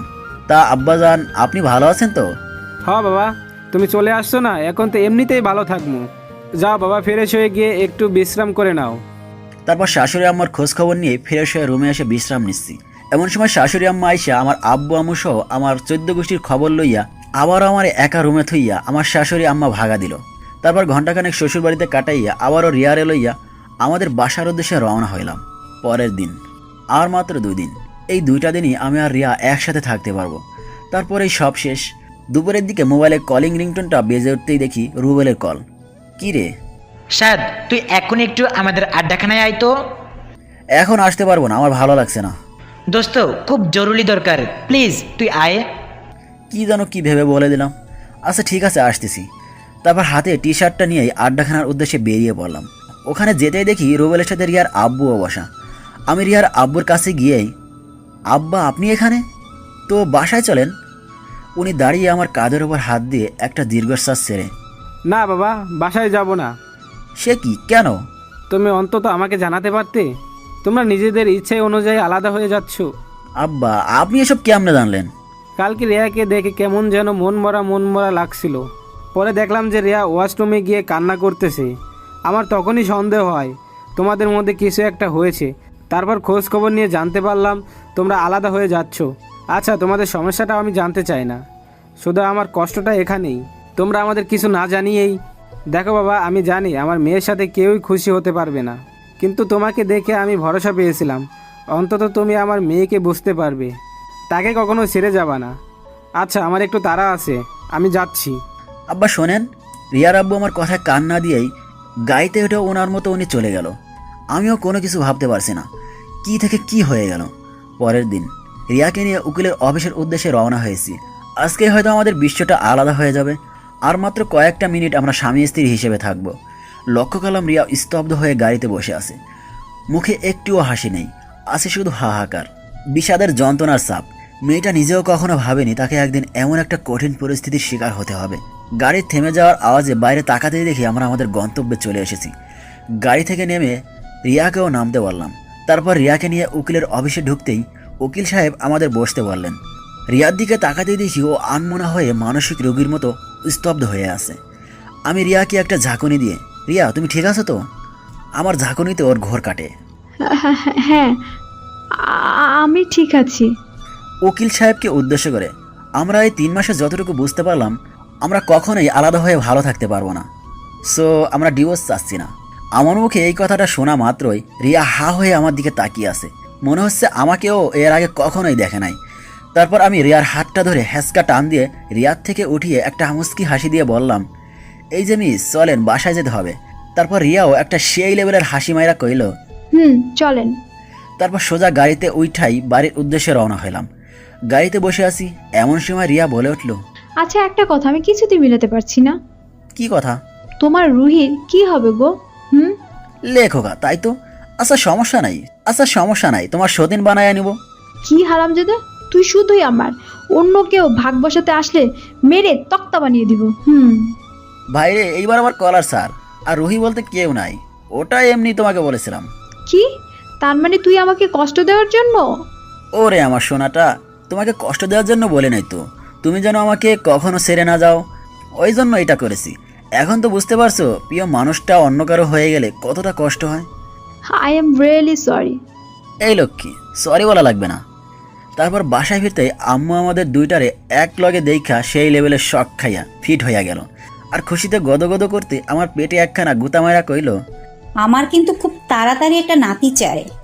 আমিও এক ডিব্বা লজ্জা লাইয়া ওই স্থান থেকে ভাগা দিয়া সোজা আমার রুমে আইসা শুইয়া ঘুমাইতে লাগলাম। রাতের খাওয়া দাওয়া শেষ করে রুমে আসতেই রিয়াকে কইলাম, বউ গো। বলো আমার পরাণের স্বামী। আম্মা আজকে কি কইছিল মনে আছে? ওনাকে নাকি একটা নাতি আইনা দিতে হইব।